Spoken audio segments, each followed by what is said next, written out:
हाँ जी लाओ। रिकॉर्डिंग शुरू हो गई। आ गया जी आ गया। हाँ जी। अच्छा इत्थों शुरू कर दिंदे ਇਹ ਗੱਲ। ਅੱਛਾ ਮੈਂ ਜਿਹੜੀ ਮੇਰਾ ਜਿਹੜਾ ਮੋਸਟਲੀ ਕੰਮ ਹੁਣ ਤੱਕ ਮੈਂ ਡਿਟੇਲ ਦੇ ਵਿੱਚ ਕਰਦਾ ਰਿਹਾ ਨਾ ਉਹ ਕਿਸੇ ਰੀਤ ਤੇ ਨਹੀਂ ਮੈਂ ਕੀਤਾ ਇਹ ਕੰਮ। ਮਤਲਬ ਉਸ ਇਲਾਵਾ ਹੀਰ ਵਾਰਿਸ ਸ਼ਾਹ ਤੋਂ ਮੈਂ ਪੜਿਆ ਇਹਨਾਂ ਸਾਰਿਆਂ ਨੂੰ ਹੈ। ਕਈ ਵਾਰੀ ਪੜ੍ਹਿਆ ਹੈ, ਲੇਕਿਨ ਜਿਹੜੇ ਕਿਸੇ ਰੀਤ ਦੇ ਸ਼ਾਇਰ ਨੇ ਇਹਨਾਂ ਦੇ ਉੱਤੇ ਉਹਨਾਂ ਧਿਆਨ ਨਹੀਂ ਦਿੱਤਾ। ਲੇਕਿਨ ਮੇਰਾ ਖਿਆਲ ਹੈ ਕਿ ਇਹ ਬਹੁਤ ਅਹਿਮ ਹੈ ਕਿ ਅਸੀਂ ਇਹਨਾਂ ਦੇ ਉੱਤੇ ਵੀ ਧਿਆਨ ਦਈਏ, ਕਿਉਂਕਿ ਹੁਣ ਤੱਕ ਜਿਹੜਾ ਇੰਪ੍ਰੈਸ਼ਨ ਲੋਕਾਂ 'ਚ ਜਾਂਦਾ ਹੈ ਨਾ ਉਹ ਇਹ ਹੈਗਾ ਕਿ ਜਿਵੇਂ ਪੰਜਾਬੀ ਵਿੱਚ ਸੂਫੀ ਲਿਟਰੇਚਰ ਤੋਂ ਇਲਾਵਾ ਕੁਝ ਵੀ ਨਹੀਂ ਹੈਗਾ। ਮਤਲਬ 5-6 ਸੂਫੀਆਂ ਨੂੰ ਲੋਕ ਪੜ੍ਹ ਲੈਂਦੇ ਨੇ, ਫਰੀਦ ਨੂੰ ਤੇ ਬਾਬਾ ਨਾਨਕ ਨੂੰ ਤੇ ਸ਼ਾਹ ਹੁਸੈਨ ਨੂੰ, ਬੁੱਲੇ ਸ਼ਾਹ ਨੂੰ, ਤੇ ਉਹ ਸਮਝਦੇ ਨੇ ਕਿ ਇਸ ਤੋਂ ਇਲਾਵਾ ਕੋਈ ਪੰਜਾਬੀ ਦਾ ਖਾਸ ਲਿਟਰੇਚਰ ਨਹੀਂ ਹੈਗਾ। ਲੇਕਿਨ ਤੁਸੀਂ ਹੈਰਾਨ ਹੋਵੋਗੇ ਕਿ ਪੰਜਾਬੀ ਵਿੱਚ ਬਹੁਤਾ ਲਿਟਰੇਚਰ ਜਿਹੜਾ ਉਹ ਕਿਸੇ ਕਹਾਣੀ ਦਾ ਸੀਗਾ। ਬਲਕਿ ਇਹ ਹੈ ਕਿ ਜਿਹੜੇ ਪਿੰਡਾਂ ਵਿੱਚ ਆਮ ਲੋਕ ਜਿਹੜੇ ਜਿਵੇਂ ਸਾਡਾ ਘਰ ਸੀ ਉਹਦੇ ਵਿੱਚ ਕਿੱਸੇ ਪੜ੍ਹੇ ਜਾਂਦੇ ਸਨ ਜ਼ਿਆਦਾ। ਉਹਦੇ ਵਿੱਚ ਇਹ ਬੁੱਲੇ ਸ਼ਾਹ ਦੀਆਂ ਕਾਫੀਆਂ ਜਾਂ ਸ਼ਾਹ ਹੁਸੈਨ ਦੀਆਂ ਕਾਫੀਆਂ ਵਗੈਰਾ ਇਹਨਾਂ ਦਾ ਕੋਈ ਨਹੀਂ ਸੀ ਕੋਈ ਪੜ੍ਹਦਾ। ਇਹ ਤੇ ਸਿਰਫ ਜਦੋਂ ਕਵਾਲ ਹੁੰਦੇ ਸਨ ਤਾਂ ਕਵਾਲ ਗਾਉਂਦੇ ਸਨ ਇਹਨਾਂ ਕਾਫੀਆਂ ਨੂੰ। ਲੇਕਿਨ ਘਰਾਂ ਦੇ ਵਿੱਚ ਜਿਹੜਾ ਪੜ੍ਹਿਆ ਜਾਂਦਾ ਸੀ ਉਹ ਕਿੱਸੇ ਪੜ੍ਹੇ ਜਾਂਦੇ ਸਨ। ਮਸਲਨ ਮੈਨੂੰ ਚੰਗੀ ਤਰ੍ਹਾਂ ਯਾਦ ਹੈ ਕਿ ਸਾਡੇ ਘਰ ਦੇ ਵਿੱਚ ਕਈ ਵਾਰੀ ਆਪਣਾ ਹੀਰ ਵਾਰਿਸ ਸ਼ਾਹ ਪੜ੍ਹੀ ਗਈ, ਫਿਰ ਆਪਣਾ ਯੂਸੁਫ ਜ਼ੁਲੈਖਾ ਪੜ੍ਹੀ ਗਈ, ਫਿਰ ਸਾਡੇ ਘਰ ਵਿੱਚ ਆਪਣਾ ਦਾਸਤਾਨ ਮੀਰ ਹਮਜ਼ਾ ਸੀ, ਉਹ ਕੋਈ 1400 ਸਫ਼ੇ ਦੀ ਕਿਤਾਬ ਸੀ, ਉਹ ਪੜ੍ਹੀ ਗਈ। ਫਿਰ ਸੱਸੀ ਪੁੰਨੂ ਪੜ੍ਹੀ ਗਈ, ਸੋਹਣੀ ਮਹੀਵਾਲ ਪੜ੍ਹੀ ਗਈ। ਇਹ ਕਿੱਸੇ ਪੜ੍ਹੇ ਜਾਂਦੇ ਸਨ ਮੈਨੂੰ, ਕਿਉਂਕਿ ਮੇਰਾ ਖਿਆਲ ਇਹ ਹੈ ਕਿ ਜਿਹੜੇ ਸਨ ਨਾ ਪਿੰਡ ਦੇ ਲੋਕ ਉਹਨਾਂ ਨੂੰ ਕਿਸੇ ਦਾ ਜ਼ਿਆਦਾ ਚਸਕਾ ਸੀਗਾ, ਕਿਸੇ ਦੀ ਉਹਨਾਂ ਨੂੰ ਜ਼ਿਆਦਾ ਸਮਝ ਆਉਂਦੀ ਸੀ। ਤੇ ਉਹ ਜਿਹੜੀ ਕਾਫੀਆਂ ਜਾਂ ਦੂਜਿਆਂ ਦੇ ਵਿੱਚ ਜਿਹੜੀ ਸਮਝੋ ਥੋੜੀ ਜੀ ਮੈਟਾਫਿਜ਼ੀਕਲ ਥੋੜੀ ਜੀ ਆਪਣਾ ਰਮਜ਼ ਵਾਲੀ ਗੱਲ ਹੁੰਦੀ ਹੈ ਤੇ ਉਹਦੇ ਵੱਲ ਘੱਟ ਧਿਆਨ ਦਿੰਦੇ ਸਨ ਤੇ ਕਿੱਸੇ ਬਹੁਤੇ ਪੜ੍ਹਦੇ ਸਨ। ਇਸ ਵਾਸਤੇ ਮੈਂ ਵੀ ਜਿਹੜੇ ਬਚਪਨ 'ਚ ਜਿਹੜੇ ਸਾਰੇ ਪੜ੍ਹੇ ਔਰ ਸੁਣੇ ਉਹ ਕਿੱਸੇ ਹੀ ਸਨ। ਮੇਲਿਆਂ ਠੇਲਿਆਂ 'ਚ ਵੀ ਕਿੱਸੇ ਹੀ ਗਾਏ ਜਾਂਦੇ ਸਨ। ਹਾਂ, ਕਿੱਸੇ ਹੀ ਗਾਏ ਜਾਂਦੇ ਸਨ। ਕਿੱਸਾ ਉਸ ਵੇਲੇ ਕਿੱਸਾ ਮੇਨ ਚੀਜ਼ ਸੀਗੀ। ਇਹ ਜਿਹੜੇ ਆਪਣਾ ਨਕਲੀਏ ਨੇ ਇਹ ਵੀ ਕਿੱਸਿਆਂ ਦੇ ਉੱਤੇ ਹੀ ਨਕਲ ਕਰਦੇ ਸਨ ਤੇ ਇਹ ਜਿਹੜੇ ਡੂਮ ਬਾਕੀ ਜਿਹੜੇ ਸਨ ਇਹ ਕਿੱਸਿਆਂ ਨੂੰ ਹੀ ਅੱਗੇ ਚਲਾਉਂਦੇ ਸਨ। ਮੇਲਿਆਂ 'ਚ ਇਹਦੇ ਛੋਟੇ ਸਕਿੱਡ ਔਰ ਡਰਾਮੇ ਬਣਾਏ ਹੁੰਦੇ ਸਨ। ਬਿਲਕੁਲ ਬਿਲਕੁਲ ਬਿਲਕੁਲ ਬਿਲਕੁਲ। ਉਹ ਹੁਣ ਜਿਹੜਾ ਕਲਾਸੀਕਲ ਕਿੱਸੇ ਦੀ ਜਿਹੜੀ ਰੀਤ ਹੈ ਉਹ ਹੁਣ ਕਾਫੀ ਖਤਮ ਹੋ ਗਈ ਹੈ। ਅਗਰਚੇ ਫਿਲਮਾਂ ਵਾਲਿਆਂ ਨੇ ਫਿਲਮਾਂ ਬਣਾਈਆਂ ਨੇ, ਲੇਕਿਨ ਚੂੰਕਿ ਉਹ ਜਿਹੜੀ ਪਬਲਿਕ ਥੀਏਟਰ ਸੀਗਾ, ਸਟਰੀਟ ਥੀਏਟਰ ਜਿਹਨੂੰ ਅਸੀਂ ਕਹਿੰਦੇ ਹਾਂ, ਨਕਲੀਏ ਵਗੈਰਾ, ਉਹ ਹੁਣ ਮੇਰੇ ਖਿਆਲ ਨਹੀਂ ਰਹੇ। ਪਿੰਡਾਂ ਦੇ ਥੀਏਟਰ ਵੀ ਮੁੱਕ ਗਏ ਨੇ ਤੇ ਇਸ ਲਈ ਉਹ ਜਿਹੜੀ ਪੂਰੀ ਇੱਕ ਰੀਤ ਕਿੱਸੇ ਦੀ ਸੀ ਉਹ ਬਦਲ ਗਈ ਹੈ। ਹੁਣ ਉਹ ਅਗਰ ਬਣੇਗੀ ਤਾਂ ਉੱਤੇ ਫਿਲਮ ਬਣੇਗੀ, ਉਸ ਤਰ੍ਹਾਂ ਨਹੀਂ ਬਣ ਸਕਦੀ। ਤੇ ਲੇਕਿਨ ਇਹ ਹੈ ਕਿ ਅਸੀਂ ਹੁਣ ਤੁਹਾਡੇ ਨਾਲ ਬਹਿ ਕੇ ਹੁਣ ਮੈਂ ਕਿੱਸੇ ਪੜਾਂਗਾ ਤੇ ਅਸੀਂ ਦੇਖਦੇ ਹਾਂ ਕਿ ਕਿੱਸੇ ਦੇ ਵਿੱਚ ਕੀ ਆ ਰਿਹਾ ਔਰ ਕੀ ਨਹੀਂ ਆ ਰਿਹਾ ਔਰ ਇਹ ਕਿਵੇਂ ਡਿਫਰੈਂਟ ਹੈ ਜਿਹੜਾ ਬਾਕੀ ਅਸੀਂ ਲਿਟਰੇਚਰ ਹੁਣ ਤੱਕ ਪੜ੍ਹਿਆ ਹੈ। ਕਿਉਂਕਿ ਅੱਜ ਅਸੀਂ ਪੜ੍ਹਨਾ ਹੈ ਪੀਲੂ ਦੀ ਸ਼ਾਇਰੀ ਨੂੰ। ਪੀਲੂ ਜਿਹੜਾ ਹੈ ਇਹ ਸਮਝ ਲਓ ਤੁਸੀਂ ਸ਼ਾਹ ਹੁਸੈਨ ਬਹੁਤ ਬੁੱਢਾ ਹੋਏਗਾ ਜਦੋਂ ਇਹ ਜੰਮਿਆ ਹੋਏਗਾ ਪੀਲੂ, ਕਿਉਂਕਿ ਇਹ ਜੰਮਿਆ 1580 ਵਿੱਚ ਤੇ 1775 ਵਿੱਚ ਇਹ ਮਰਿਆ। ਪੀਲੂ ਦੀ ਜਿਹੜੀ ਮੇਨ ਕੀ ਉਹਦੀ ਜਿਹੜੀ ਮੌਜੂਦ ਹੈ ਇਸ ਵੇਲੇ ਜਿਹਨੂੰ ਲੋਕੀ ਪੜ੍ਹਦੇ ਨੇ, ਇਹਦੀ ਇੱਕ ਡੇਟ ਗਲਤ ਲੱਗਦੀ ਹੈ ਡਾਕਟਰ ਸਾਹਿਬ। 1580 ਤੇ 1775 ਚ ਮੈਂ ਪੌਣੇ 200 ਸਾਲ ਬਣ ਜਾਂਦੇ ਨੇ ਕੋਈ नहीं ਇੱਕ ਡੇਢ 1675 ਠੀਕ 1600 1675 1580 तो 1675 ਯਾਨੀ 95 ਸਾਲ ਦਾ ਹੋ ਕੇ ਹੋਇਆ। हाँ जी हाँ जी हाँ जी हाँ जी हाँ जी ਤੇ ਆਪਣਾ ਜਿਹੜਾ ਹੈ ਮੈਨੂੰ ਜਿੱਥੋਂ ਤੱਕ ਯਾਦ ਪੈਂਦਾ ਹੈ ਮੇਰੇ ਕੋਲ ਕਿਤਾਬ ਨਹੀਂ ਹੈਗੀ ਲੇਕਿਨ ਜਿਹੜੀ ਪਹਿਲੀ ਵਾਰੀ ਪੀਲੂ ਦੀ ਮਿਰਜ਼ਾ ਸਾਹਿਬਾਂ ਦੀ ਕਿਤਾਬ ਛਪੀ ਸੀ ਤੇ ਉਹਦੇ ਵਿੱਚ ਸੀ ਕਿਸੇ ਅੰਗਰੇਜ਼ ਨੇ ਕਲੈਕਸ਼ਨ ਕੀਤੀ ਸੀ ਉਹਦੀ ਜੀ ਆਪਣਾ ਪੀਲੂ ਦੀ ਲੋਕਾਂ ਕੋਲੋਂ ਕੀ ਸੀ ਨਾਮ ਮੇਜਰ ਸੀਗਾ ਜੀ ਮੇਜਰ ਰਿਚਰਡ ਹਾਂ ਹਾਂ ਟੈਂਪੋ ਹਾਂ ਮੇਜਰ ਬਿਲਕੁਲ ਰਿਚਰਡ ਟੈਂਪੋ ਹਾਂ ਉਹ ਹੁਣ ਮੈਨੂੰ ਉਹ ਕਿਤਾਬ ਤੇ ਹੁਣ ਮੇਰੇ ਕੋਲ ਨਹੀਂ ਹੈਗੀ ਉੱਥੇ ਹੁੰਦੀ ਸੀ ਹੁਣ ਤੇ ਨਹੀਂ ਹੈਗੀ ਉਹ ਲੇਕਿਨ ਉਹਦੇ ਚ ਪੂਰੀ ਲਿਖੀ ਸੀ ਅੱਛਾ ਲੇਕਿਨ ਇਹ ਹੈ ਕਿ ਜਿਹੜੀ ਮਿਰਜ਼ਾ ਸਾਹਿਬਾਂ ਦੇ ਉੱਤੇ ਜਿਹੜੀ ਦੂਜੀ ਜਿਹੜੀ ਵੱਡਾ ਲਿਖਾਰੀ ਮਿਰਜ਼ਾ ਸਾਹਿਬਾਂ ਦਾ ਮੰਨਿਆ ਜਾਂਦਾ ਇਹ ਜਿਹੜੀ ਹੈ ਨਾ ਪੀਲੂ ਦੀ ਇਹ ਮੈਨੂੰ ਲੱਗਦਾ ਹੈ ਕਿ ਕਿਉਂਕਿ ਇਹ ਓਰਲ ਟ੍ਰੈਡੀਸ਼ਨ ਤੋਂ ਉਹਨੇ ਕਲੈਕਟ ਕੀਤੀ ਉਸ ਅੰਗਰੇਜ਼ ਨੇ ਇਸ ਲਈ ਇਹਦੇ ਵਿੱਚ ਖੱਪੇ ਬਹੁਤ ਨੇ ਗੈਪਸ ਬਹੁਤ ਨੇ ਤੇ ਉਹ ਪੂਰਾ ਕਿੱਸਾ ਲੱਗਦਾ ਕਿ ਪੂਰਾ ਕਿੱਸਾ ਜਿਹੜਾ ਹੈ ਉਹ ਜਿਵੇਂ ਉਹਨੇ ਲਿਖਿਆ ਹੋਏਗਾ ਉਵੇਂ ਸਾਡੇ ਸਾਹਮਣੇ ਨਹੀਂ ਆਇਆ ਤੇ ਲੇਕਿਨ ਜਿਹੜਾ ਪੂਰਾ ਕਿੱਸਾ ਵਾ ਜਿਹੜਾ ਮਿਰਜ਼ਾ ਸਾਹਿਬਾਂ ਦਾ ਉਹ ਅਸੀਂ ਪੜਾਂਗੇ ਉਹ ਲਿਖਿਆ ਹਾਫਿਜ਼ ਬਰਖੁਰਦਾਰ ਨੇ ਲੇਕਿਨ ਹਾਫਿਜ਼ ਬਰਖੁਰਦਾਰ ਨੇ ਜਿਹੜਾ ਮਿਰਜ਼ਾ ਸਾਹਿਬਾਂ ਦਾ ਕਿੱਸਾ ਲਿਖਿਆ ਉਹਦੇ ਵਿੱਚ ਉਹਨੇ ਇਹ ਕਿਹਾ ਕਿ ਜਿਹੜੀ ਸਹਿਮਾ ਹੈ ਉਹਨੇ ਕਾਂ ਨੂੰ ਸੁਨੇਹਾ ਦਿੱਤਾ ਕਿ ਤੂੰ ਪੀਲੂ ਨੂੰ ਜਾ ਕੇ ਕਹਿ ਕਿ ਮੇਰਾ ਕਿੱਸਾ ਲਿਖੇ ਤੇ ਪੀਲੂ ਜਿਹੜਾ ਸੀ ਉਹ ਕਾਂ ਜਿਹੜਾ ਉਹ ਪੀਲੂ ਕੋਲ ਗਿਆ ਤੇ ਪੀਲੂ ਨੂੰ ਕਿਹਾ ਨਹੀਂ ਤੂੰ ਇਹ ਜਾ ਕੇ ਹਾਫਿਜ਼ ਬਰਖੁਰਦਾਰ ਨੂੰ ਕਹਿ ਕਿ ਤੂੰ ਕਿੱਸਾ ਲਿਖ ਰਿਹਾ ਤੇ ਫਿਰ ਕਾਂ ਜਿਹੜਾ ਉਹ ਆਪਣਾ ਹਾਫਿਜ਼ ਬਰਖੁਰਦਾਰ ਕੋਲ ਆਇਆ ਤੇ ਹਾਫਿਜ਼ ਬਰਖੁਰਦਾਰ ਨੇ ਫਿਰ ਉਹ ਕਿੱਸਾ ਪੂਰਾ ਲਿਖਿਆ ਹੈ ਲੇਕਿਨ ਇਹ ਜਿਹੜੀ ਅਸੀਂ ਟੈਕਸਟ ਪੜਾਂਗੇ ਨਾ ਇਹਦੇ ਵਿੱਚ ਬਹੁਤ ਸਾਰੇ ਮੈਂ ਤੁਹਾਨੂੰ ਦੱਸਾਂਗਾ ਜਿਹੜੇ ਸ਼ੇਰ ਨੇ ਉਹ ਤਕਰੀਬਨ ਉਹੀ ਨੇ ਜਿਹੜੇ ਹਾਫਿਜ਼ ਬਰਖੁਰਦਾਰ ਦੇ ਨੇ ਤੇ ਲੱਗਦਾ ਹੈ ਕਿ ਜਦੋਂ ਲੋਕੀ ਪੜ੍ਹਦੇ ਹੋਣਗੇ ਗਾਉਂਦੇ ਹੋਣਗੇ ਤੇ ਉਹਨਾਂ ਦੋਵਾਂ ਨੂੰ ਹਾਫਿਜ਼ ਬਰਖੁਰਦਾਰ ਨੂੰ ਤੇ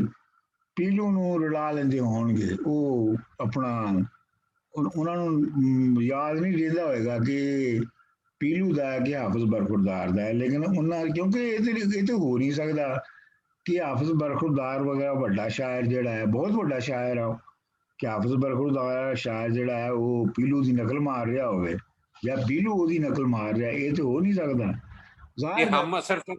ਹਮ ਅਸਰ ਨੇ ਦੋਨੋਂ ਨਹੀਂ ਜਿਹੜਾ ਹਾਫਿਜ਼ ਬਰਖੁਰਦਾਰ ਹੈ ਉਹ 1658 ਚ ਜੰਮਿਆ ਤੇ 1707 ਵਿੱਚ ਮਰਿਆ ਯਾਨੀ ਜਦੋਂ ਸਮਝ ਲਓ ਕਿ ਪੀਲੂ ਦੇ ਮਰਨ ਤੋਂ ਜਦੋਂ ਪੀਲੂ ਮਰਿਆ ਤੇ ਉਹ 17 ਸਾਲਾਂ ਦਾ ਸੀ ਹਾਂਜੀ ਨਹੀਂ ਇਹ ਕੋਈ ਕਾਂ ਦਾ ਚੱਕਰ ਹੈ ਕਾਂ ਗਲਤ ਹੈ ਪਤਾ ਨਹੀਂ ਇਹ ਕਾਂ ਗਲਤ ਹੈ ਜਾਂ ਕਿਹੜਾ ਗਲਤ ਹੈ ਲੇਕਿਨ ਪੀਲੂ ਨੇ ਸੌਰੀ ਹਾਫਿਜ਼ ਬਰਖੁਰਦਾਰ ਨੇ ਕਾਂ ਦਾ ਬੜਾ ਜ਼ਿਕਰ ਕੀਤਾ ਹੈ ਕਿ ਕਾਂ ਨੇ ਆ ਕੇ ਪੀਲੂ ਨੂੰ ਕਿਹਾ ਤੇ ਪੀਲੂ ਨੇ ਮੇਰੇ ਕੋਲ ਘੱਲਿਆ ਉਹਨੂੰ ਕਿ ਤੂੰ ਇਹ ਕਿੱਸਾ ਲਿਖ ਲੇਕਿਨ ਇਹ ਦੋਵਾਂ ਦਾ ਕਿੱਸਾ ਹੈਗਾ ਜਿਹੜਾ ਕਿ ਅਸੀਂ ਅੱਜ ਪੜ੍ਹਨ ਜਾ ਰਹੇ ਹਾਂ ਤੇ ਅੱਛਾ ਦੂਜੀ ਤੁਸੀਂ ਇਹ ਵੇਖੋ ਇਹਦੇ ਉੱਤੇ ਬਹਿਸ ਵੀ ਬੜੀ ਹੈਗੀ ਹੈ ਲੇਕਿਨ ਲੈਟਸ ਸਟਾਰਟ ਵਿਦ ਦੈਟ ਦੇਖੋ ਜਿਹੜੇ ਜਿੰਨੇ ਵੀ ਕਿੱਸੇ ਨੇ ਨਾ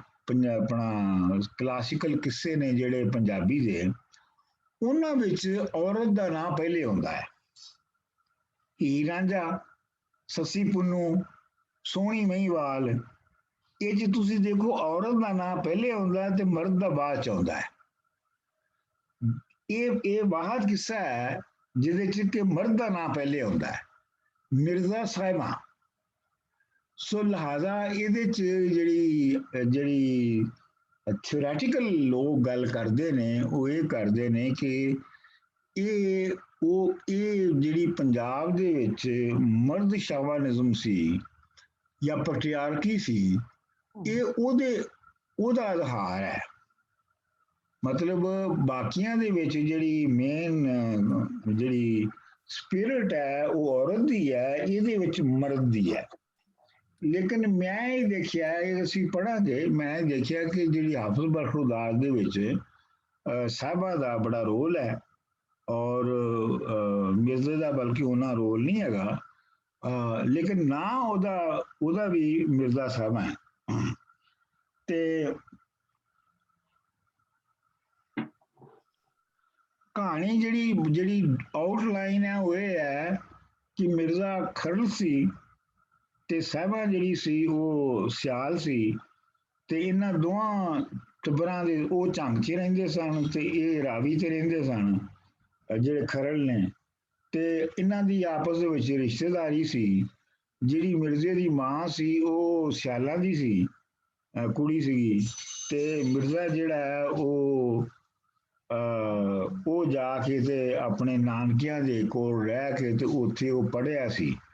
ਉੱਥੇ ਜਦੋਂ ਪੜ੍ਹਨ ਗਿਆ ਤੇ ਉਹਦੀ ਜਿਹੜੀ ਆਸ਼ਕੀ ਉਹ ਸਾਹਿਬਾਂ ਦੇ ਨਾਲ ਹੋ ਗਈ, ਤੇ ਉਹ ਫਿਰ ਜਦੋਂ ਵਾਪਸ ਆ ਗਿਆ ਮਿਰਜ਼ਾ ਰਾਵੀ ਤੇ ਫਿਰ ਉਹਨਾਂ ਨੇ ਸਾਹਿਬਾਂ ਦਾ ਵਿਆਹ ਕੀਤਾ। ਵਿਆਹ ਕਰਨ ਦੀ ਉਹਨਾਂ ਨੇ ਆਪਣਾ ਜੰਝ ਉਹਦੇ ਵਿਆਹ ਦਾ ਬੰਦੋਬਸਤ ਕਰ ਦਿੱਤਾ, ਤੇ ਸਾਹਿਬਾਂ ਨੇ ਫਿਰ ਆਪਣਾ ਜਿਹੜਾ ਬਾਹਮਣ ਸੀ ਉਸ ਵੇਲੇ, ਹੁਣ ਤੇ ਨਾਈ ਹੁੰਦੇ ਨੇ, ਉਦੋਂ ਬਾਹਮਣ ਹੁੰਦੇ ਸਨ, ਤੇ ਉਹਨੇ ਬਾਹਮਣ ਨੂੰ ਘੱਲਿਆ ਮਿਰਜ਼ੇ ਕੋਲ ਕਿ ਤੂੰ ਉਹਨੂੰ ਜਾ ਕੇ ਕਹਿ ਕਿ ਮੈਨੂੰ ਆ ਕੇ ਲੈ ਜਾਵੇ ਇੱਥੋਂ, ਨਹੀਂ ਤੇ ਮੇਰਾ ਵਿਆਹ ਹੋਣ ਵਾਲਾ ਹੈ। ਤੇ ਫਿਰ ਮਿਰਜ਼ਾ ਜਿਹੜਾ ਹੈ ਉਹ ਆਇਆ ਔਰ ਉਹ ਸਾਹਿਬਾਂ ਨੂੰ ਚੁੱਕ ਕੇ ਲੈ ਗਿਆ ਭਰੇ ਘਰ ਚੋਂ, ਤੇ ਜਾ ਕੇ ਫਿਰ ਉਹ ਅਗਲੀ ਕਹਾਣੀ ਇਹ ਹੈ ਕਿ ਉਹ ਜਾ ਕੇ ਜੰਡ ਦੇ ਥੱਲੇ ਸੌਂ ਗਿਆ। ਉਹ ਬਹੁਤ ਥੱਕਿਆ ਸੀ, ਜੰਡ ਦੇ ਥੱਲੇ ਸੌਂ ਗਿਆ, ਤੇ ਉਹ ਜਿਹੜੇ ਸਾਹਿਬਾਂ ਦੇ ਭਰਾ ਸਨ ਉਹ ਉਹਨਾਂ ਨੇ ਫੌਜ ਬਣਾ ਕੇ ਜਾ ਕੇ ਉਹਨੂੰ ਮਿਰਜ਼ੇ ਨੂੰ ਜਿਹੜਾ ਉੱਥੇ ਮਾਰ ਦਿੱਤਾ। ਇਹ ਕਹਾਣੀ ਹੈਗੀ ਹੈ, ਸਾਹਿਬਾਂ ਨੂੰ ਵੀ ਉਹਨਾਂ ਨੇ ਮਾਰ ਦਿੱਤਾ ਉੱਥੇ, ਇਹ ਕਹਾਣੀ ਹੈਗੀ ਹੈ, ਤੇ ਇਹ ਆਊਟਲਾਈਨ ਹੈਗੀ ਹੈ। ਬਾਕੀ ਅਸੀਂ ਜਿਹੜੀ ਇਸ ਕਹਾਣੀ ਦੇ ਵਿੱਚ ਜਿਵੇਂ ਜਿਵੇਂ ਅਸੀਂ ਪੜ੍ਹੀ ਹੈ ਉਹਦੇ ਬਾਰੇ 'ਚ ਅਸੀਂ ਗੱਲ ਕਰਾਂਗੇ। ਇਹ ਕਹਾਣੀ, ਇਹ ਆਪਣਾ ਜਿਹੜੀ ਟੈਕਸਟ ਹੈ ਨਾ, ਇਹਨੂੰ ਪੜ੍ਹਨ ਤੋਂ ਬਾਅਦ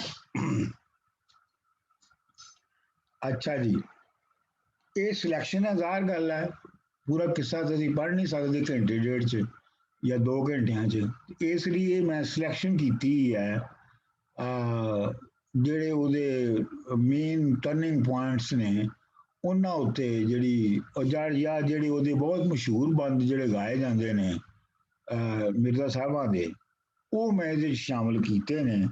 ਤੇ ਇਹਦੇ ਵਿੱਚ ਜਿੱਥੇ ਤੁਹਾਨੂੰ ਸਮਝ ਲੱਗੀ ਕਹਾਣੀ ਅੱਗੇ ਤਾਂ ਤੁਹਾਨੂੰ ਸਮਝ ਨਹੀਂ ਆਈ ਤੇ ਤੁਸੀਂ ਉਹ ਸਵਾਲ ਕਰ ਸਕਦੇ ਹੋ ਕਿ ਇੱਥੇ ਵਿੱਚ ਕੀ ਹੋਇਆ ਸੀ।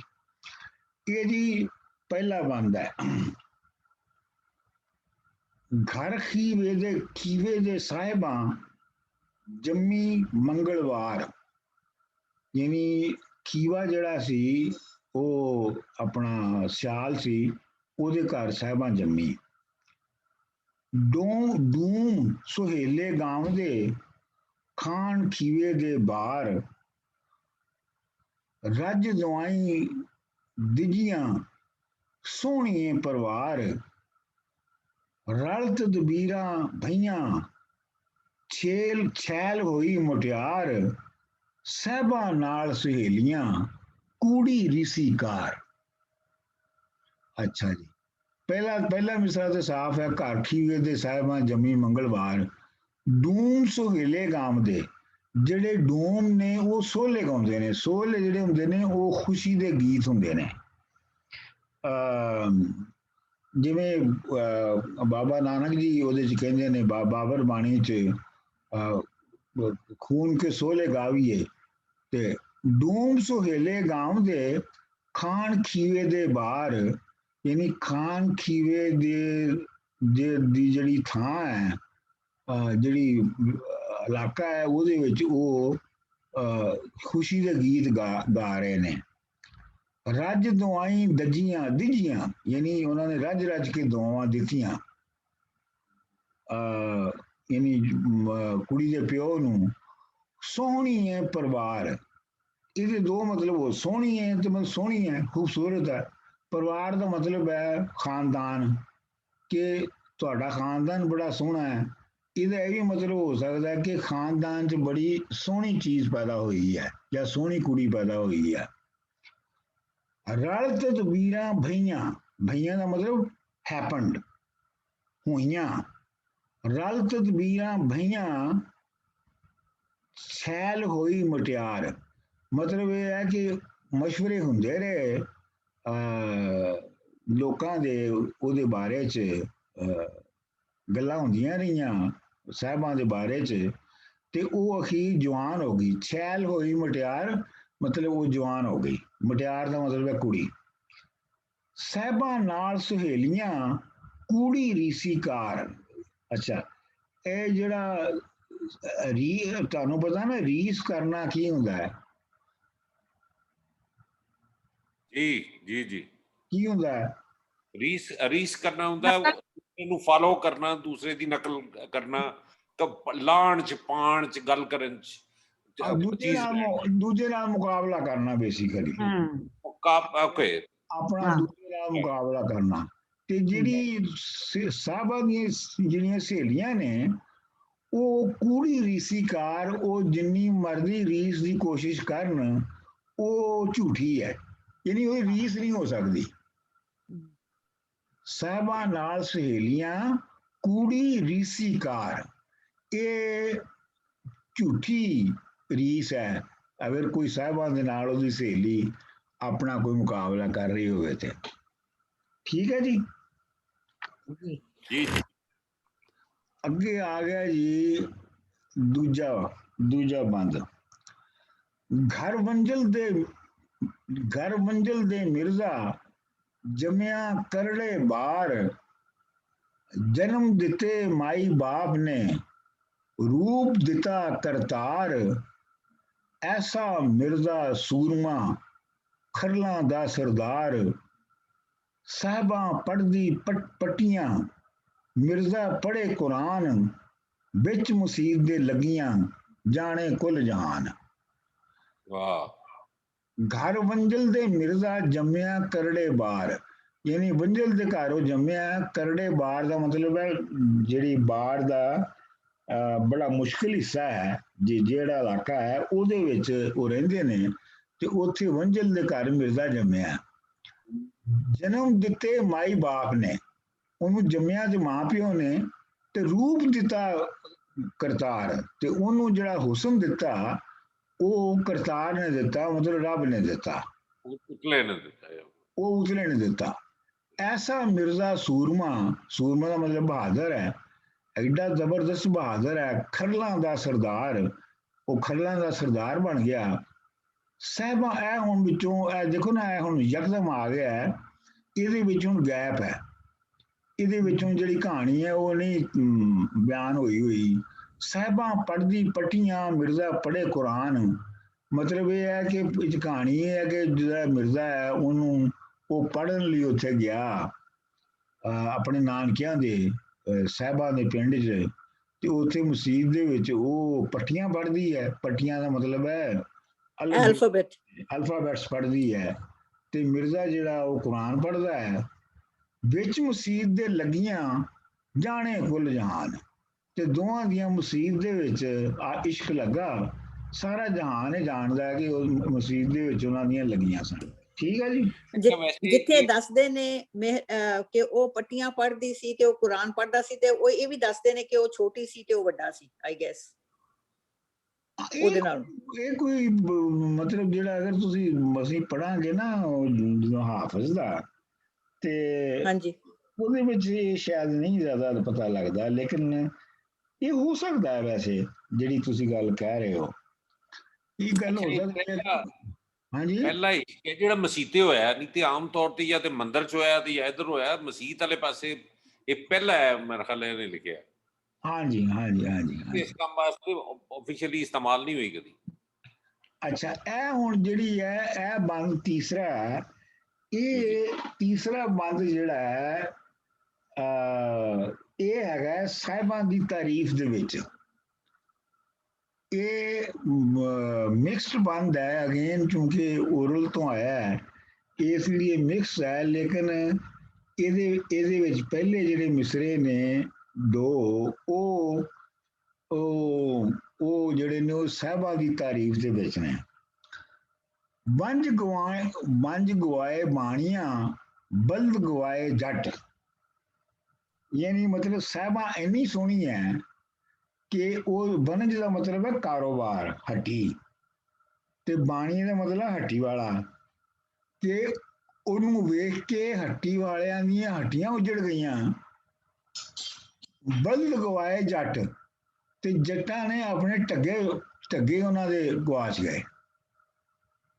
ਤਨ ਸੇ ਨਾਂਗਾ ਪੜ ਰਿਹਾ, ਯਾਨੀ ਲੋਕੀ ਉਹਨੂੰ ਵੇਖ ਕੇ ਤੇ ਇਵੇਂ ਆਸ਼ਿਕ ਹੋ ਜਾਂਦੇ ਸਨ ਕਿ ਉਹਨਾਂ ਦੇ ਉਹ ਕੱਪੜਿਆਂ ਤੱਕ ਉਹਨਾਂ ਦੇ ਵਿਕ ਗਏ। ਹੋ ਗਏ ਚੌੜ ਚਪੱਟ, ਯਾਨੀ ਮਤਲਬ ਉਹ ਬਿਲਕੁਲ ਹੀ ਪੈਨੀਲੈਸ ਹੋ ਗਏ। ਮਿਰਜ਼ੇ ਸਾਹਿਬਾਂ ਦੀ ਦੋਸਤੀ ਰਹਿਸੀ ਵਿੱਚ ਜਗਤ, ਯਾਨੀ ਮਿਰਜ਼ੇ ਤੇ ਸਾਹਿਬਾਂ ਦੀ ਦੋਸਤੀ ਜਿਹੜੀ ਹੈ ਉਹ ਪੂਰੇ ਜਹਾਨ ਦੇ ਵਿੱਚ ਰਹੇਗੀ। ਘਰ ਤੋਂ ਸਾਹਿਬਾਂ ਟੁਰ ਪਈ ਕਰਕੇ ਪੜਨ ਦੀ ਨੀਤ, ਕਾਜ਼ੀ ਸਾਡਾ ਮਰ ਗਿਆ ਸੁੰਨੀ ਪਈ ਮਸੀਤ। ਇਹ ਹੁਣ ਵਿੱਚ ਇਹ ਦੋ ਮਿਸਰੇ ਆ ਗਏ ਨੇ ਕਿ ਸਾਹਿਬਾਂ ਜਿਹੜੀ ਆ ਉਹ ਮਸੀਤੇ ਪੜਨ ਗਈ ਹੈ, ਮਸੀਤੇ ਪੜਨ ਵਾਸਤੇ ਗਈ ਹੈ, ਤੇ ਕਾਜ਼ੀ ਸਾਡਾ ਮਰ ਗਿਆ ਸੁੰਨੀ ਪਈ ਮਸੀਤ। ਤੇ ਉਹ ਕਹਿੰਦੀ ਹੈ ਕਾਜ਼ੀ ਮਰ ਗਿਆ ਸਾਡਾ ਤੇ ਮਸੀਤ ਜਿਹੜੀ ਹੈ ਉਹ ਸੁੰਨੀ ਪਈ ਹੈ। ਤੇ ਇਹਦਾ ਕੀ ਮਤਲਬ ਹੈ? ਮਤਲਬ ਲੱਗਦਾ ਤੇ ਇਹੋ ਹੀ ਹੈ ਕਿ ਜਿਹੜਾ ਸ਼ਾਇਰ ਹੈ ਉਹ ਜਿਹੜੀ ਮਸੀਤ ਹੈ ਉਹਦੇ ਉੱਤੇ ਤਨਕੀਦ ਕਰ ਰਿਹਾ ਹੈ। ਅੱਛਾ ਜੀ, ਅੱਗੇ ਇਹ ਹੁਣ ਜਦੋਂ ਉਹਦਾ ਵਿਆਹ ਹੋਣਾ ਮਿਥਿਆ ਜਾਂਦਾ ਹੈ ਤੇ ਉਹ ਫਿਰ ਕਰਮੂ ਬਾਹਮਣ ਹੈ, ਉਹਨੂੰ ਸਾਦੀ ਹੈ ਤੇ ਉਹਨੂੰ ਕਹਿੰਦੀ ਹੈ ਕਿ ਤੂੰ ਇੱਕ ਸੈਕਿੰਡ ਡਾਕਟਰ ਸਾਹਿਬ, ਜਿਹੜੇ ਤੁਸੀਂ ਲਾਸਟ ਪੜਿਆ ਨਾ ਕਿ ਵੀ ਉਹ ਕਾਜ਼ੀ ਮਰ ਗਿਆ, ਇਹਦਾ ਮਤਲਬ ਇਹ ਤੇ ਨਹੀਂ ਕਿ ਵੀ ਉੱਥੇ ਮੋਰੈਲਿਟੀ ਖਤਮ ਹੋ ਗਈ ਹੈ, ਦੇ ਆਰ ਅਲਾਉਇੰਗ ਦੇ ਇੱਥੇ ਇਸ਼ਕ ਮੁਸ਼ਕ ਚੱਲ ਰਿਹਾ ਹੈ, ਤੇ ਇਹਦਾ ਮਤਲਬ ਕਿ ਕਾਜ਼ੀ ਹੋਈ ਮਰ ਗਿਆ, ਮਤਲਬ ਕਿ ਮੋਰੈਲਿਟੀ ਮਰ ਗਈ ਹੈ। ਇਹ ਹੋ ਸਕਦਾ ਕਿ ਇਹਦਾ ਮਤਲਬ ਹੋਵੇ ਕਾਜ਼ੀ ਨੂੰ ਉਹ ਮੰਨ ਨਹੀਂ ਰਹੇ ਦੋਵੇਂ। ਹਾਂ, ਮਤਲਬ ਉਹ ਕਾਜ਼ੀ ਦੀ ਨਹੀਂ ਮੰਨਦੇ, ਉਹ ਆਪਣਾ ਇਸ਼ਕ ਚਲਾ ਰਹੇ ਨੇ।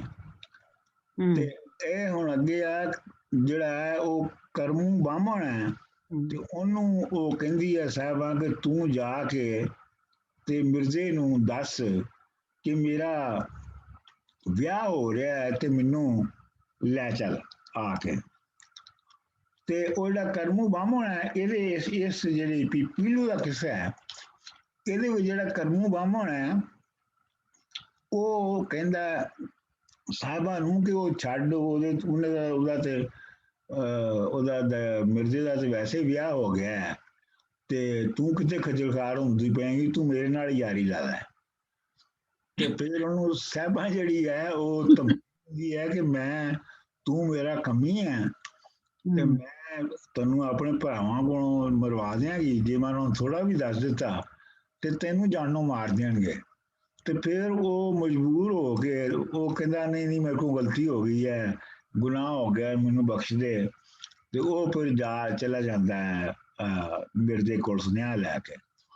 ਇਹ ਹੁਣ ਪਹਿਲਾ ਇਹ ਮਿਸਰਾ ਇਹ ਬੰਦ ਹੋਇਆ। ਤੂੰ ਸੁਣ ਕਰਮੂ ਬਾਹਮਣਾ ਕਦੀ ਨਾ ਆਇਓ ਕਾਮ, ਘੋੜੀ ਦਿਆਂ ਤੇਰੇ ਚੜਨ ਨੂੰ ਕਾਠੀ ਸਣੇ ਲਗਾਮ। ਹੱਥਾਂ ਦੀਆਂ ਦੇਵਾਂ ਚੂੜੀਆਂ ਸੋਨਾ ਕਰਦੀ ਦਾਨ, ਝੋਟੀ ਦਿਆਂ ਦੁੱਧ ਪੀਣ ਨੂੰ ਹਲਦੀ ਜ਼ਮੀ ਇਨਾਮ। ਜਦ ਤੱਕ ਜੀਵੇ ਸਾਹਿਬਾਂ ਰੱਖੇ ਤੇਰਾ ਅਹਿਸਾਨ। ਤੂੰ ਸੁਣ ਫਲੋ ਹੈ ਬਹੁਤ ਜ਼ਬਰਦਸਤ ਹੈ, ਮੈਂ ਕਿਹਾ ਬਹੁਤ ਫਲੋ ਹੈ ਇਹਦੇ ਚ, ਬਹੁਤ ਫਲੋ ਹੈ ਇਹਦੀ ਬਹਿਰ ਵੀ ਬਹੁਤ ਜ਼ਬਰਦਸਤ ਹੈ, ਜ਼ਬਰਦਸਤ। ਤੂੰ ਸੁਣ ਕਰਮੂ ਬਾਹਮਣਾ ਕਦੀ ਨਾ ਆਇਓ ਕਾਮ। ਬਾਹਮਣਾ ਤੂੰ ਕਰਮੂ ਬਾਹਮਣਾ ਤੂੰ ਮੇਰੇ ਕੰਮ ਕਦੀ ਨਹੀਂ ਆਇਆ। ਘੋੜੀ ਦਿਆਂ ਤੇਰੇ ਚੜ੍ਹਨ ਨੂੰ, ਤੈਨੂੰ ਮੈਂ ਆਪ ਘੋੜੀ ਦਿਆਂਗੀ, ਕਾਠੀ ਸਣੇ ਗੁਲਾਮ ਲਗਾਮ, ਉਹਦੇ ਉੱਤੇ ਕਾਠੀ ਪਈ ਹੋਏਗੀ ਘੋੜੇ ਦੇ ਉੱਤੇ ਤੇ ਲਗਾਮ ਹੀ ਤੇਰੇ ਹੱਥ 'ਚ ਹੋਏਗੀ। ਹੱਥਾਂ ਦੀਆਂ ਦੇਵਾਂ ਚੂੜੀਆਂ, ਇਹ ਜਿਹੜੀਆਂ ਸੋਨੇ ਦੀਆਂ ਚੂੜੀਆਂ ਪਾਈਆਂ ਨੇ ਇਹ ਤੈਨੂੰ ਮੈਂ ਦੇ ਦਿਆਂਗੀ। ਸੋਨਾ ਕਰਦੀ ਦਾਨ, ਮੈਂ ਤੈਨੂੰ ਸੋਨਾ ਜਿਹੜਾ ਹੈ ਉਹ ਆਪਣਾ ਦਾਨ ਕਰ ਦਿਆਂਗੀ ਤੈਨੂੰ। ਝੋਟੀ ਦਿਆਂ ਦੁੱਧ ਪੀਣ ਨੂੰ, ਝੋਟੀ ਹੁੰਦੀ ਹੈ ਜਵਾਨ ਮੱਝ, ਆਮ ਤੌਰ ਤੇ ਜਿਹੜੀ ਪਹਿਲੇ ਸੂਏ ਦੀ ਹੁੰਦੀ ਹੈ ਨਾ, ਪਹਿਲੀ ਵਾਰੀ ਜਦੋਂ ਬੱਚਾ ਦਿੰਦੀ ਹੈ ਤੇ ਉਹ ਝੋਟੀ ਹੁੰਦੀ ਹੈ। ਤੇ ਉਹ ਕਹਿੰਦੇ ਆ ਝੋਟੀ ਦਿਆਂ ਦੁੱਧ ਪੀਣ ਨੂੰ, ਕਿਉਂਕਿ ਝੋਟੀ ਦੀ ਜਿਹੜੀ ਕੀਮਤ ਹੈ ਉਹ ਜ਼ਿਆਦਾ ਹੁੰਦੀ ਹੈ, ਉਹਨੇ ਤੇ 8 10 15 ਸਾਲ ਦੁੱਧ ਦੇਣਾ ਹੁੰਦਾ ਹੈ, ਤੇ ਜੇ ਪੁਰਾਣੀ ਮੱਝ ਹੈ ਤੇ ਉਹਨੇ ਤੇ 2-4 ਸਾਲ ਹੀ ਹੋਰ ਰਹਿ ਗਏ ਹੁੰਦੇ ਨੇ। ਤੇ ਇਹ ਮਤਲਬ ਹੈ ਕਿ ਤੈਨੂੰ ਮੈਂ ਪ੍ਰਾਈਮ ਕਿਸਮ ਦੀ ਮੱਝ ਦਿਆਂਗੀ। ਝੋਟੀ ਦਿਆਂ ਦੁੱਧ ਪੀਣ ਨੂੰ ਹਲਦੀ ਜ਼ਮੀਨ ਇਨਾਮ, ਤੇ ਤੈਨੂੰ ਜ਼ਮੀਨ ਵੀ ਦਿਆਂਗੀ ਜਿੱਥੇ ਤੂੰ ਹਲ ਵਾਹ ਕੇ ਆਪਣੀ ਪੈਦਾਵਾਰ ਕਰ ਸਕੇ। ਜਦ ਤੱਕ ਜੀਵੇ ਸਾਹਿਬਾਂ ਰੱਖੇ ਤੇਰਾ ਅਹਿਸਾਨ, ਜਦੋਂ ਤੱਕ ਸਾਹਿਬਾਂ ਜੀਵੇਗੀ ਉਹਨਾਂ ਚਿਰ ਤੱਕ ਉਹ ਤੇਰੀ ਉਬਲਾਈ ਰਵੇਗੀ। ਬੜਾ ਜ਼ਬਰਦਸਤ ਜੀ, ਇਹ ਉਹਨੂੰ ਮਨਾਉਣ ਦੀ ਕੰਮ ਵਾਸਤੇ ਕੋਸ਼ਿਸ਼ ਕਰ ਰਹੀ, ਬਹੁਤ ਆਲਾ ਜ਼ਰਾ ਇਹਦੀ ਡਾਕਟਰ ਸਾਹਿਬ ਇਹ ਚੰਗਾ ਭਲਾ ਜੀ, ਰਿਸ਼ਵਤ ਦਿੱਤੀ ਹੈ ਨਹੀਂ, ਪੈਲੀ ਵੀ ਦੇਣੀ ਹੈ, ਘੋੜੀ ਵੀ ਦੇਣੀ ਹੈ, ਮੱਝ ਵੀ ਦੇਣੀ ਹੈ, ਚੂੜੀਆਂ ਵੀ ਦੇਣੀਆਂ ਨੇ, ਤੇ ਹੋਰ ਉਹ ਬ੍ਰਾਹਮਣ ਨੂੰ ਕੀ ਚਾਹੀਦਾ ਜੀ ਫਿਰ ਨੂੰ? ਹਾਂਜੀ, ਯਾਨੀ ਕਿ ਉਸ ਜ਼ਮਾਨੇ 'ਚ ਵੀ ਰਿਸ਼ਵਤ ਦਾ ਇੱਕ ਤਸੱਵੁਰ ਸੀ, ਇਸ ਤੋਂ ਹੀ ਪਤਾ ਚੱਲਦਾ। ਆਪਣਾ ਇਨਸਾਨੀ ਤਾਰੀਖ ਹਮੇਸ਼ਾ ਹੀ ਰਿਹਾ ਹੈ ਇੰਟੀਮੀਡੇਟ ਕਰਨ ਵਾਸਤੇ ਨਾ ਲੋਕਾਂ ਨੂੰ। ਡਾਕਟਰ ਸਾਹਿਬ ਇੱਕ ਹੋਰ ਗੱਲ ਹੈ ਕਿ ਇਹ ਸਟੋਰੀ ਦੀ ਸਪੀਡ ਜਿਹੜੀ ਹੈ ਨਾ ਬਹੁਤ ਜ਼ਿਆਦਾ, 3 ਸਟੈਂਜਿਆਂ ਦੇ ਵਿੱਚ ਇੱਥੇ ਤੇ ਗੱਲ ਪਹੁੰਚ ਗਈ ਆ, ਇੰਨੀ ਜ਼ਿਆਦਾ ਸਪੀਡ ਇਹਦੀ ਕਿਸੇ ਦੀ ਬਹੁਤ ਜ਼ਿਆਦਾ। ਹਾਂ, ਲੇਕਿਨ ਇਹ ਹੈ ਕਿ ਜਦੋਂ ਅਸੀਂ ਹਾਫਿਜ਼ ਬਰਖੁਰਦਾਰ ਨੂੰ ਪੜਾਂਗੇ ਨਾ ਇਹੋ ਹੀ ਕਿੱਸਾ, ਹਾਂਜੀ, ਉਦੋਂ ਇਹ ਸਪੀਡ ਨਹੀਂ ਹੋਏਗੀ। ਨਾਲੇ ਸਭੀ ਕਮਾਲ ਹੈ ਜੀ, ਮੇਰੇ ਖਿਆਲ ਚ ਡਾਕਟਰ ਸਾਹਿਬ ਇਹ ਕਮਾਲ ਹੈ ਕਲਮਕਾਰ ਦਾ, ਕਿ ਉਹਦਾ ਇੰਨਾ ਕਮਾਂਡ ਹੈ ਲਫ਼ਜ਼ਾਂ ਤੇ, ਔਰ ਉਹਨੂੰ ਜਿਹੜਾ ਉਹਦੀ ਬੰਤਰ ਉਹ ਐਡੀ ਮਤਲਬ ਬਹੁਤ ਖੂਬਸੂਰਤ ਤਰੀਕੇ ਨਾਲ ਬਣਾ ਕੇ ਤੇ ਉਹਨੂੰ ਥੋੜੇ ਜਿਹੇ ਲਫ਼ਜ਼ਾਂ ਜਿਹੜਾ ਵੀ ਅੱਗੇ ਅੱਗੇ ਟੋਰੀ ਜਾ ਰਹੀ। ਦੂਜੇ ਇਹ ਕਿ ਫਿਰ ਜਿਹੜਾ ਹੈ ਸੀ ਉਹਦੇ ਵਿੱਚੋਂ ਮੈਂ ਵੀ ਸਿਲੈਕਸ਼ਨ ਕੀਤੀ ਹੈ ਕਿ ਜਿਸ ਦੇ ਨਾਲ ਕਿੱਸਾ ਵੀ ਟੁੱਟਦਾ ਰਹੇ ਤੇ ਤੁਹਾਨੂੰ ਟੈਕਸਟ ਵੀ ਆ ਜਾਵੇ ਤੇ ਮਜ਼ਾ ਵੀ ਆ ਜਾਵੇ। ਸਰ ਉਹ ਤੇ ਫਿਰ ਤੁਹਾਡਾ ਕਮਾਲ ਹੈ ਨਾ, ਤੁਸੀਂ ਐਵੇਂ ਤੇ ਨਹੀਂ ਨਾ ਡਾਕਟਰ ਸਾਹਿਬ। ਅੱਛਾ ਜੀ, ਚਲੋ ਜੀ। ਕੋਲ ਮਿਰਜ਼ੇ ਦੇ ਆ ਕੇ ਸਾਹੇ ਦੀ ਪਾ, ਯਾਨੀ ਉਹ ਜਿਹੜਾ ਕਰਮੂ ਹੈ ਉਹ ਮਿਰਜ਼ੇ ਦੇ ਕੋਲ ਆ ਕੇ ਸਾਹੇ ਦੀ ਪਾ, ਮਤਲਬ ਸੁਨੇਹਾ ਉਹਨੇ ਦਿੱਤਾ ਹੈ, ਉਹਨੂੰ ਸਾਹ ਕਰ ਦੇਣਾ ਹੁੰਦਾ, ਉਹਨੇ ਉਹਨੂੰ ਸੁਨੇਹਾ ਦਿੱਤਾ ਹੈ। ਮਹਿੰਦੀ ਸਾਹਿਬਾਂ ਦੇ ਵਿਆਹ ਦੀ ਚੱਲ ਕੇ ਹੱਥੀਂ ਲਾ, ਭੇਜਿਆ ਸਾਹਿਬਾਂ ਦਾ ਆ ਗਿਆ ਛੇਤੀ ਹੋ ਤਿਆਰ, ਚੜ੍ਹਦੇ ਮਿਰਜ਼ੇ ਖਾਨ ਨੂੰ ਛੱਤੀ ਕਰੇ ਸਵਾਲ, ਹਟ ਕੇ ਬੈਠੀ ਮਿਰਜ਼ਿਆ ਘਰ ਵਿੱਚ ਕਰੀ ਸਲਾਹ। ਕੋਲ ਮਿਰਜ਼ੇ ਦੇ ਉਹਨੇ ਆ ਗਿਆ ਮਹਿੰਦੀ ਸਾਹਿਬਾਂ ਦੇ ਵਿਆਹ ਦੀ, ਮਿਰਜ਼ੇ ਨੂੰ ਕਹਿੰਦਾ ਕਰਮੂ ਬਾਹਮਣ ਕਿ ਉਹਨੂੰ ਉਹਦੀ ਵਿਆਹ ਦੀ ਮਹਿੰਦੀ ਲੱਗਣ ਵਾਲੀ ਹੈ, ਚੱਲ ਕੇ ਹੱਥੀਂ ਲਾ, ਮਤਲਬ ਉਹਨੂੰ ਟਾਂਟ ਕਰ ਰਿਹਾ ਨਾ, ਜਾਂ ਤੇ ਉਹ ਲਾ ਤੇ ਜਾਂ ਫਿਰ ਉਹਨੂੰ ਲਿਆ। ਭੇਜਿਆ ਸਾਹਿਬਾਂ ਦਾ ਆ ਗਿਆ, ਸਾਹਿਬਾਂ ਨੇ ਮੈਨੂੰ ਘੱਲਿਆ ਸੀ, ਮੈਂ ਆ ਗਿਆ, ਛੇਤੀ ਹੋ ਤਿਆਰ ਹੋ ਜਾ ਫੌਰਨ। ਐ ਹੁਣ ਦੇਖੋ ਨਾ ਅੱਗੇ ਜਿਹੜਾ ਫਿਰ ਗੈਪ ਹੈ, ਚੜ੍ਹਦੇ ਮਿਰਜ਼ੇ ਖਾਨ ਨੂੰ ਛੱਤੀ ਕਰੇ ਸਵਾਲ, ਛੱਤੀ ਜਿਹੜੀ ਆ ਉਹਦੀ ਭੈਣ ਹੈ ਮਿਰਜ਼ੇ ਦੀ, ਤੇ ਉਹ ਹੁਣ ਇਹ ਜਿਹੜੇ ਦੋਵਾਂ ਕਿੱਸਿਆਂ ਦੇ ਵਿੱਚ ਹੀ ਐਵੇਂ ਹੈ ਕਿ ਜਿਹੜਾ ਪੂਰਾ ਟੱਬਰ ਹੈ ਉਹ ਵਾਰੀ ਉਹਦੀਆਂ ਮਿਰਜ਼ੇ ਦੀਆਂ ਮਿੰਨਤਾਂ ਕਰਦਾ ਹੈ ਕਿ ਤੂੰ ਨਾ ਜਾ, ਤੇ ਅਸੀਂ ਤੈਨੂੰ ਉਹ ਜਿਹੀਆਂ ਕਈ ਔਰਤਾਂ ਲਿਆ ਦਿਆਂਗੇ, ਤੇ ਤੂੰ ਇਸ ਕੰਮ ਲਈ ਨਾ ਜਾ ਉੱਥੇ ਝਾਂਗ ਸਿਆਲਾਂ ਦੇ। ਤੇ ਲੇਕਿਨ ਉਹ ਨਹੀਂ ਮੰਨਦਾ ਤੇ ਉਹ ਚਲਾ ਜਾਂਦਾ ਹੈ। ਇਹ ਹੁਣ ਛੱਤੀ ਉਹਦੀ ਭੈਣ ਹੈ, ਤੇ ਉਹ ਕਹਿੰਦੀ ਹੈ ਕਿ ਤੂੰ ਪਹਿਲੇ ਸਲਾਹ ਕਰ ਲੈ ਤੇ ਫੇਰ ਤੂੰ ਜਾਵੀਂ। ਤੇ ਉਹ ਆਪਣਾ ਉਹ ਕਹਿੰਦੀ ਹੈ ਮੇਰਾ ਵਿਆਹ ਹੋਣਾ ਹੈ ਤੇ ਮੈਨੂੰ ਡੋਲੀ ਕੌਣ ਪਾਏਗਾ, ਤੇ ਤੂੰ ਮੇਰੀ ਡੋਲੀ ਜਿੰਨਾ ਚਿਰ ਨਹੀਂ ਉੱਠਦੀ ਤੂੰ ਕਿਤੇ ਨਾ ਜਾ। ਤੇ ਅੱਛਾ ਉਹ ਫਿਰ ਉਹ ਉਹਨੂੰ ਕਹਿੰਦਾ ਹੈ ਕਿ ਕੋਈ ਗੱਲ ਨਹੀਂ, ਮੈਂ ਬਸ ਆ ਜਾਵਾਂਗਾ ਜਲਦੀ, ਔਰ ਇਹ ਕੋਈ ਗੱਲ ਨਹੀਂ ਹੈਗੀ। ਤੇ ਇਹ ਹੁਣ ਡਾਕਟਰ ਸਾਹਿਬ ਇੱਕ ਸੈਕਿੰਡ, ਉਹ ਜਿਹੜਾ ਇਹ ਹਰ ਵਕਤ ਚੜ੍ਹਦੇ ਮਿਰਜ਼ੇ, ਚੜ੍ਹਦੇ ਦਾ ਕੀ ਮਤਲਬ? ਚੜ੍ਹਦੇ ਮਿਰਜ਼ੇ ਖਾਨ ਨੂੰ ਦੇ ਆਲਵੇਸ ਕੀਪ ਰਿਪੀਟਿੰਗ ਚੜ੍ਹਦੇ, ਉਹਦਾ ਕੀ ਮਤਲਬ? ਘੋੜੀ ਚੜ੍ਹਦੇ। ਓਕੇ, ਤਿਆਰ ਹੋ ਗਿਆ ਜੀ ਜਾਣ ਲਈ, ਸਫ਼ਰ ਤੇ ਨਿਕਲਣ ਲਈ। ਇਹ ਹੁਣ ਲੈ ਜਿਹੜਾ ਇਹ ਬੜਾ ਜ਼ਬਰਦਸਤ ਹੈ, ਇਹ ਜਿਹੜਾ ਮਿਰਜ਼ਾ ਜਿਹੜਾ ਹੈ ਉਹ ਆਪਣੀ ਇਮੋਸ਼ਨ ਜਿਹੜੇ ਨੇ ਸਾਹਿਬਾਂ ਦੇ ਵਾਸਤੇ ਉਹ ਉਹਨਾਂ ਦਾ ਇਜ਼ਹਾਰ ਕਰ ਰਿਹਾ ਹੈ। ਕੱਢ ਕਲੇਜਾ ਲੈ ਗਈ ਖਾਨ ਖੀਵੇ ਦੀ ਧੀ, ਗਜ਼ ਗਜ਼ ਲੰਮੀਆਂ ਮੀਡੀਆਂ ਰੰਗ ਜੋ ਗੋਰਾ ਸੀ, ਜਿਵੇਂ ਦੇਵੇ ਪਿਆਲਾ ਜ਼ਹਿਰ ਦਾ ਮੈਂ ਮਿਰਜ਼ਾ ਲੈਂਦਾ ਪੀ, ਜੇ ਮਾਰੇ ਬਰਛੀ ਕੱਸ ਕੇ ਮਿਰਜ਼ਾ ਕਦੀ ਨਾ ਕਰਦਾ ਸੀ, ਆਪਣੀ ਮੌਤ ਮੈਂ ਮਰਾਂ ਮੇਰੇ ਨਾਲ ਤੁਹਾਨੂੰ ਕੀ। ਇਹ ਹੁਣ ਆਪਣੇ ਘਰ ਵਾਲਿਆਂ ਨੂੰ ਮਿਰਜ਼ਾ ਕਹਿ ਰਿਹਾ, ਕੱਢ ਕਲੇਜਾ ਲੈ ਗਈ ਖਾਨ ਖੀਵੇ ਦੀ ਧੀ। ਇਹ ਤਾਂ ਸਾਫ਼ ਹੀ ਹੈ ਨਾ। ਗਜ਼ ਗਜ਼ ਲੰਮੀਆਂ ਮੀਡੀਆਂ, ਉਹਦੇ ਵਾਲ ਜਿਹੜੇ ਨੇ ਮੀਡੀਆਂ ਨੇ ਕਾਈਆਂ ਨੇ, ਗਜ਼ ਗਜ਼ ਲੰਮੀਆਂ ਨੇ। ਰੰਗ ਜੋ ਗੋਰਾ ਸੀ, ਤੇ ਰੰਗ ਉਹਦਾ ਗੋਰਾ ਹੈ। ਜੇ ਦੇਵੇ ਪਿਆਲਾ ਜ਼ਹਿਰ ਦਾ, ਜੇ ਉਹ ਮੈਨੂੰ ਜ਼ਹਿਰ ਦਾ ਪਿਆਲਾ ਵੀ ਦੇਵੇ, ਮੈਂ ਮਿਰਜ਼ਾ ਲੈਂਦਾ ਪੀ, ਮੈਂ ਮਿਰਜ਼ਾ ਉਹ ਜ਼ਹਿਰ ਦਾ ਪਿਆਲਾ ਵੀ ਪੀਣ ਲਈ ਤਿਆਰ ਹੈ। ਜੇ ਮਾਰੇ ਬਰਛੀ ਕੱਸ ਕੇ, ਜੇ ਉਹ ਮੈਨੂੰ ਬਰਛੀ ਮਾਰੇ, ਬਰਛੀ ਤਾਂ ਤੁਹਾਨੂੰ ਪਤਾ ਨਾ ਕੀ ਹੁੰਦੀ ਹੈ। ਮਿਰਜ਼ਾ ਹਾਂਜੀ, ਮਿਰਜ਼ਾ ਕਦੀ ਨਾ ਕਰਦਾ ਸੀ, ਤੇ ਮਿਰਜ਼ਾ ਉਹਦੇ ਤੇ ਸੀ ਵੀ ਨਹੀਂ ਕਰੇਗਾ, ਮਤਲਬ ਉਹ ਆਵਾਜ਼ ਵੀ ਨਹੀਂ ਕੱਢੇਗਾ ਜੇ ਉਹਨੂੰ ਬਰਛੀ ਮਾਰੇਗੀ ਸਾਹਿਬਾਂ ਤੇ। ਆਪਣੀ ਮੌਤ ਮੈਂ ਮਰਾਂ, ਮੈਂ ਆਪਣੀ ਮੌਤ ਤੇ ਆਪੇ ਮਰਨਾ, ਕਿਸੇ ਨੂੰ ਮੇਰੇ ਨਾਲ ਤੁਹਾਨੂੰ ਕੀ ਮੈਂ ਮਰਾਂ ਜਾਂ ਨਾ ਮਰਾਂ, ਮੈਂ ਆਪਣੀ ਜਾਨ ਜਿਹੜੀ ਆ ਉਹ ਲੈ ਕੇ ਜਾ ਰਿਹਾ ਹਾਂ। ਤੇ ਇਸ ਵਾਸਤੇ ਕਿ ਇਹ ਉਹਨੇ ਆਪਣੇ ਜਿਹੜੀ ਮਜਬੂਰੀ ਹੈ ਦੱਸੀ ਹੈ ਕਿ ਉਹਦਾ ਕਿਵੇਂ ਤਾਲੁਕ ਹੈਗਾ ਹੈ ਸਾਹਿਬਾਂ ਦੇ ਨਾਲ। ਅੱਛਾ ਜੀ,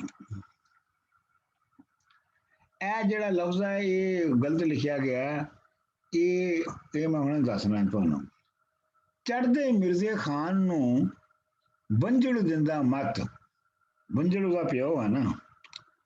ਚੜ੍ਹਦੇ ਮਿਰਜ਼ੇ ਖਾਨ ਇਹ ਬਹੁਤ ਮਸ਼ਹੂਰ ਹੈ ਔਰ ਬਹੁਤ ਹੀ ਸ਼ਾਵਨਿਸਟਿਕ ਬੰਦ ਹੈ ਸਭ ਮਿਰਜ਼ੇ ਸਾਹਿਬਾਂ ਦੇ ਵਿੱਚ। ਚੜ੍ਹਦੇ ਮਿਰਜ਼ੇ ਖਾਨ ਨੂੰ ਜੱਟ ਬੰਜਲ ਦਿੰਦਾ ਮੱਤ, ਭੱਠ ਰੰਨਾਂ ਦੀ ਦੋਸਤੀ ਖੁਰੀ ਜਿਨ੍ਹਾਂ ਦੇ ਮੱਤ, ਹੱਸ ਕੇ ਲਾਉਂਦੀਆਂ ਯਾਰੀਆਂ ਰੋ ਕੇ ਦਿੰਦੀਆਂ ਦੱਸ, ਜਿਸ ਘਰ ਲਾਈਏ ਦੋਸਤੀ ਮੂਲ ਨਾ ਘਤੀਏ ਲੱਤ, 60 ਹੱਥ ਨਾ ਆਮਦੀ ਦਾਨਿਸ਼ਮੰਦਾਂ ਦੀ ਪੱਤ। ਹਾਫਿਜ਼ ਬਰਖੁਰਦਾਰ ਦਾ ਵੀ ਐਗਜ਼ੈਕਟ ਇਹੋ ਹੀ ਬਣਦਾ ਹੈ, ਬਲਕਿ ਉਹ ਥੋੜਾ ਜਿਹਾ ਹੋਰ ਲੰਮਾ ਹੈ। ਚੜ੍ਹਦੇ ਮਿਰਜ਼ੇ ਖਾਨ ਨੂੰ ਜੱਟ ਬੰਜਲ ਦਿੰਦਾ ਮੱਤ, ਭੱਠ ਰੰਨਾਂ ਦੀ ਦੋਸਤੀ ਖੁਰੀ ਜਿਨ੍ਹਾਂ ਦੀ ਮੱਤ, ਹੱਸ ਕੇ ਲਾਉਂਦੀਆਂ ਯਾਰੀਆਂ ਰੋ ਕੇ ਦਿੰਦੀਆਂ ਦੱਸ। ਤੇ ਅਗਲਾ ਉਹਦਾ ਮਿਸਰਾ ਹੈਗਾ, ਹੱਥੀਂ ਯਾਰ ਘਵਾਉਂਦੀਆਂ ਧੌਣ ਤੇ ਦੇ ਕੇ ਲੱਤ। ਅੱਛਾ, ਇਹ ਹੁਣ ਤੁਹਾਨੂੰ ਚੜ੍ਹਦੇ ਮਿਰਜ਼ੇ ਖਾਨ ਬੰਜਲ ਜਿਹੜਾ ਉਹਨੂੰ ਅਕਲ ਦੇ ਰਿਹਾ ਹੈ। ਭੱਠ ਰੰਨਾਂ ਦੀ ਦੋਸਤੀ, ਔਰਤਾਂ ਦੀ ਦੋਸਤੀ ਨੂੰ ਆਪਣਾ ਚੁੱਲ੍ਹੇ ਵਿੱਚ ਸੁੱਟੋ। ਖੁਰੀ ਜਿਨ੍ਹਾਂ ਦੀ ਮੱਤ, ਉਹਨਾਂ ਜਿਨ੍ਹਾਂ ਦੀ ਕਿ ਅਕਲ ਜਿਹੜੀ ਹੈ ਉਹ ਗਿੱਟਿਆਂ 'ਚ ਹੁੰਦੀ ਹੈ, ਐਂਕਲਸ ਦੇ ਵਿੱਚ ਹੁੰਦੀ ਹੈ, ਉਹਨਾਂ ਦੇ ਸਿਰ 'ਚ ਅਕਲ ਨਹੀਂ ਹੁੰਦੀ।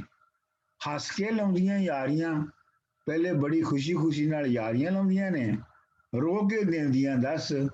ਤੇ ਫਿਰ ਜਦੋਂ ਵਿਆਹ ਦਾ ਵੇਲਾ ਹੁੰਦਾ ਹੈ ਤੇ ਜਦੋਂ ਮੁਸ਼ਕਲ ਪੈਦਾ ਹੁੰਦੀ ਹੈ ਤੇ ਫਿਰ ਰੋ ਕੇ ਦੱਸ ਦਿੰਦੀਆਂ ਨੇ ਕਿ ਅਸੀਂ ਹੁਣ ਕੀ ਕਰੀਏ। ਜਿਸ ਘਰ ਲਾਏ ਦੋਸਤੀ ਮੂਲ ਨਾ ਘਤੀਏ ਲੱਤ, ਜਿਸ ਘਰ ਵੀ ਦੋਸਤੀ ਕਰੀਏ ਉੱਥੇ ਜਾ ਕੇ ਪੁਆੜਾ ਨਹੀਂ ਪਾਉਣਾ ਚਾਹੀਦਾ। 60 ਹੱਥ ਨਾ ਆਮ ਦੀ ਉਹ ਉਹਦਾ ਜਿਹੜਾ ਹਾਫਿਜ਼ ਬਰਖੁਰਦਾਰ ਹੈ ਉਹਦਾ ਹੈਗਾ ਲੱਖੀ ਹੱਥ ਨਾ ਆਮ ਦੀ ਦਾਨਿਸ਼ਮੰਦਾਂ ਦੀ ਪੱਤ। ਮੇਰਾ ਖਿਆਲ ਹੈ ਕਿ ਉਹ ਜ਼ਿਆਦਾ ਅੱਛਾ ਬਿਹਤਰ ਹੈ, ਉਹ ਜ਼ਿਆਦਾ ਸਹੀ ਹੈ ਕਿ ਲੱਖਾਂ ਰੁਪਈਆਂ ਦੇ ਨਾਲ ਵੀ ਜਿਹੜੀ ਹੈ ਉਹ ਅਕਲਮੰਦਾਂ ਦੀ ਜਿਹੜੀ ਇੱਜ਼ਤ ਹੈ, ਪੱਤ ਦਾ ਮਤਲਬ ਇੱਜ਼ਤ, ਉਹ ਮੁੜ ਕੇ ਹੱਥ ਨਹੀਂ ਆਉਂਦੀ। ਅੱਛਾ ਜੀ, ਮੇਰੇ ਖਿਆਲ ਉਸ ਵੇਲੇ 60 ਵੀ ਜਿਹੜੇ ਲੱਖ ਵਰਗੇ ਸੀ ਤੇ ਇਹ ਵੀ ਮਤਲਬ ਕਾਬਲੇ ਕਬੂਲ ਹੈ। ਬਿਲਕੁਲ, ਹਾਂ ਇਹ ਵੀ ਸਹੀ ਹੈ ਤੁਹਾਡੀ ਗੱਲ, ਇਹ ਵੀ ਤੁਹਾਡੀ ਗੱਲ ਸਹੀ ਹੈ।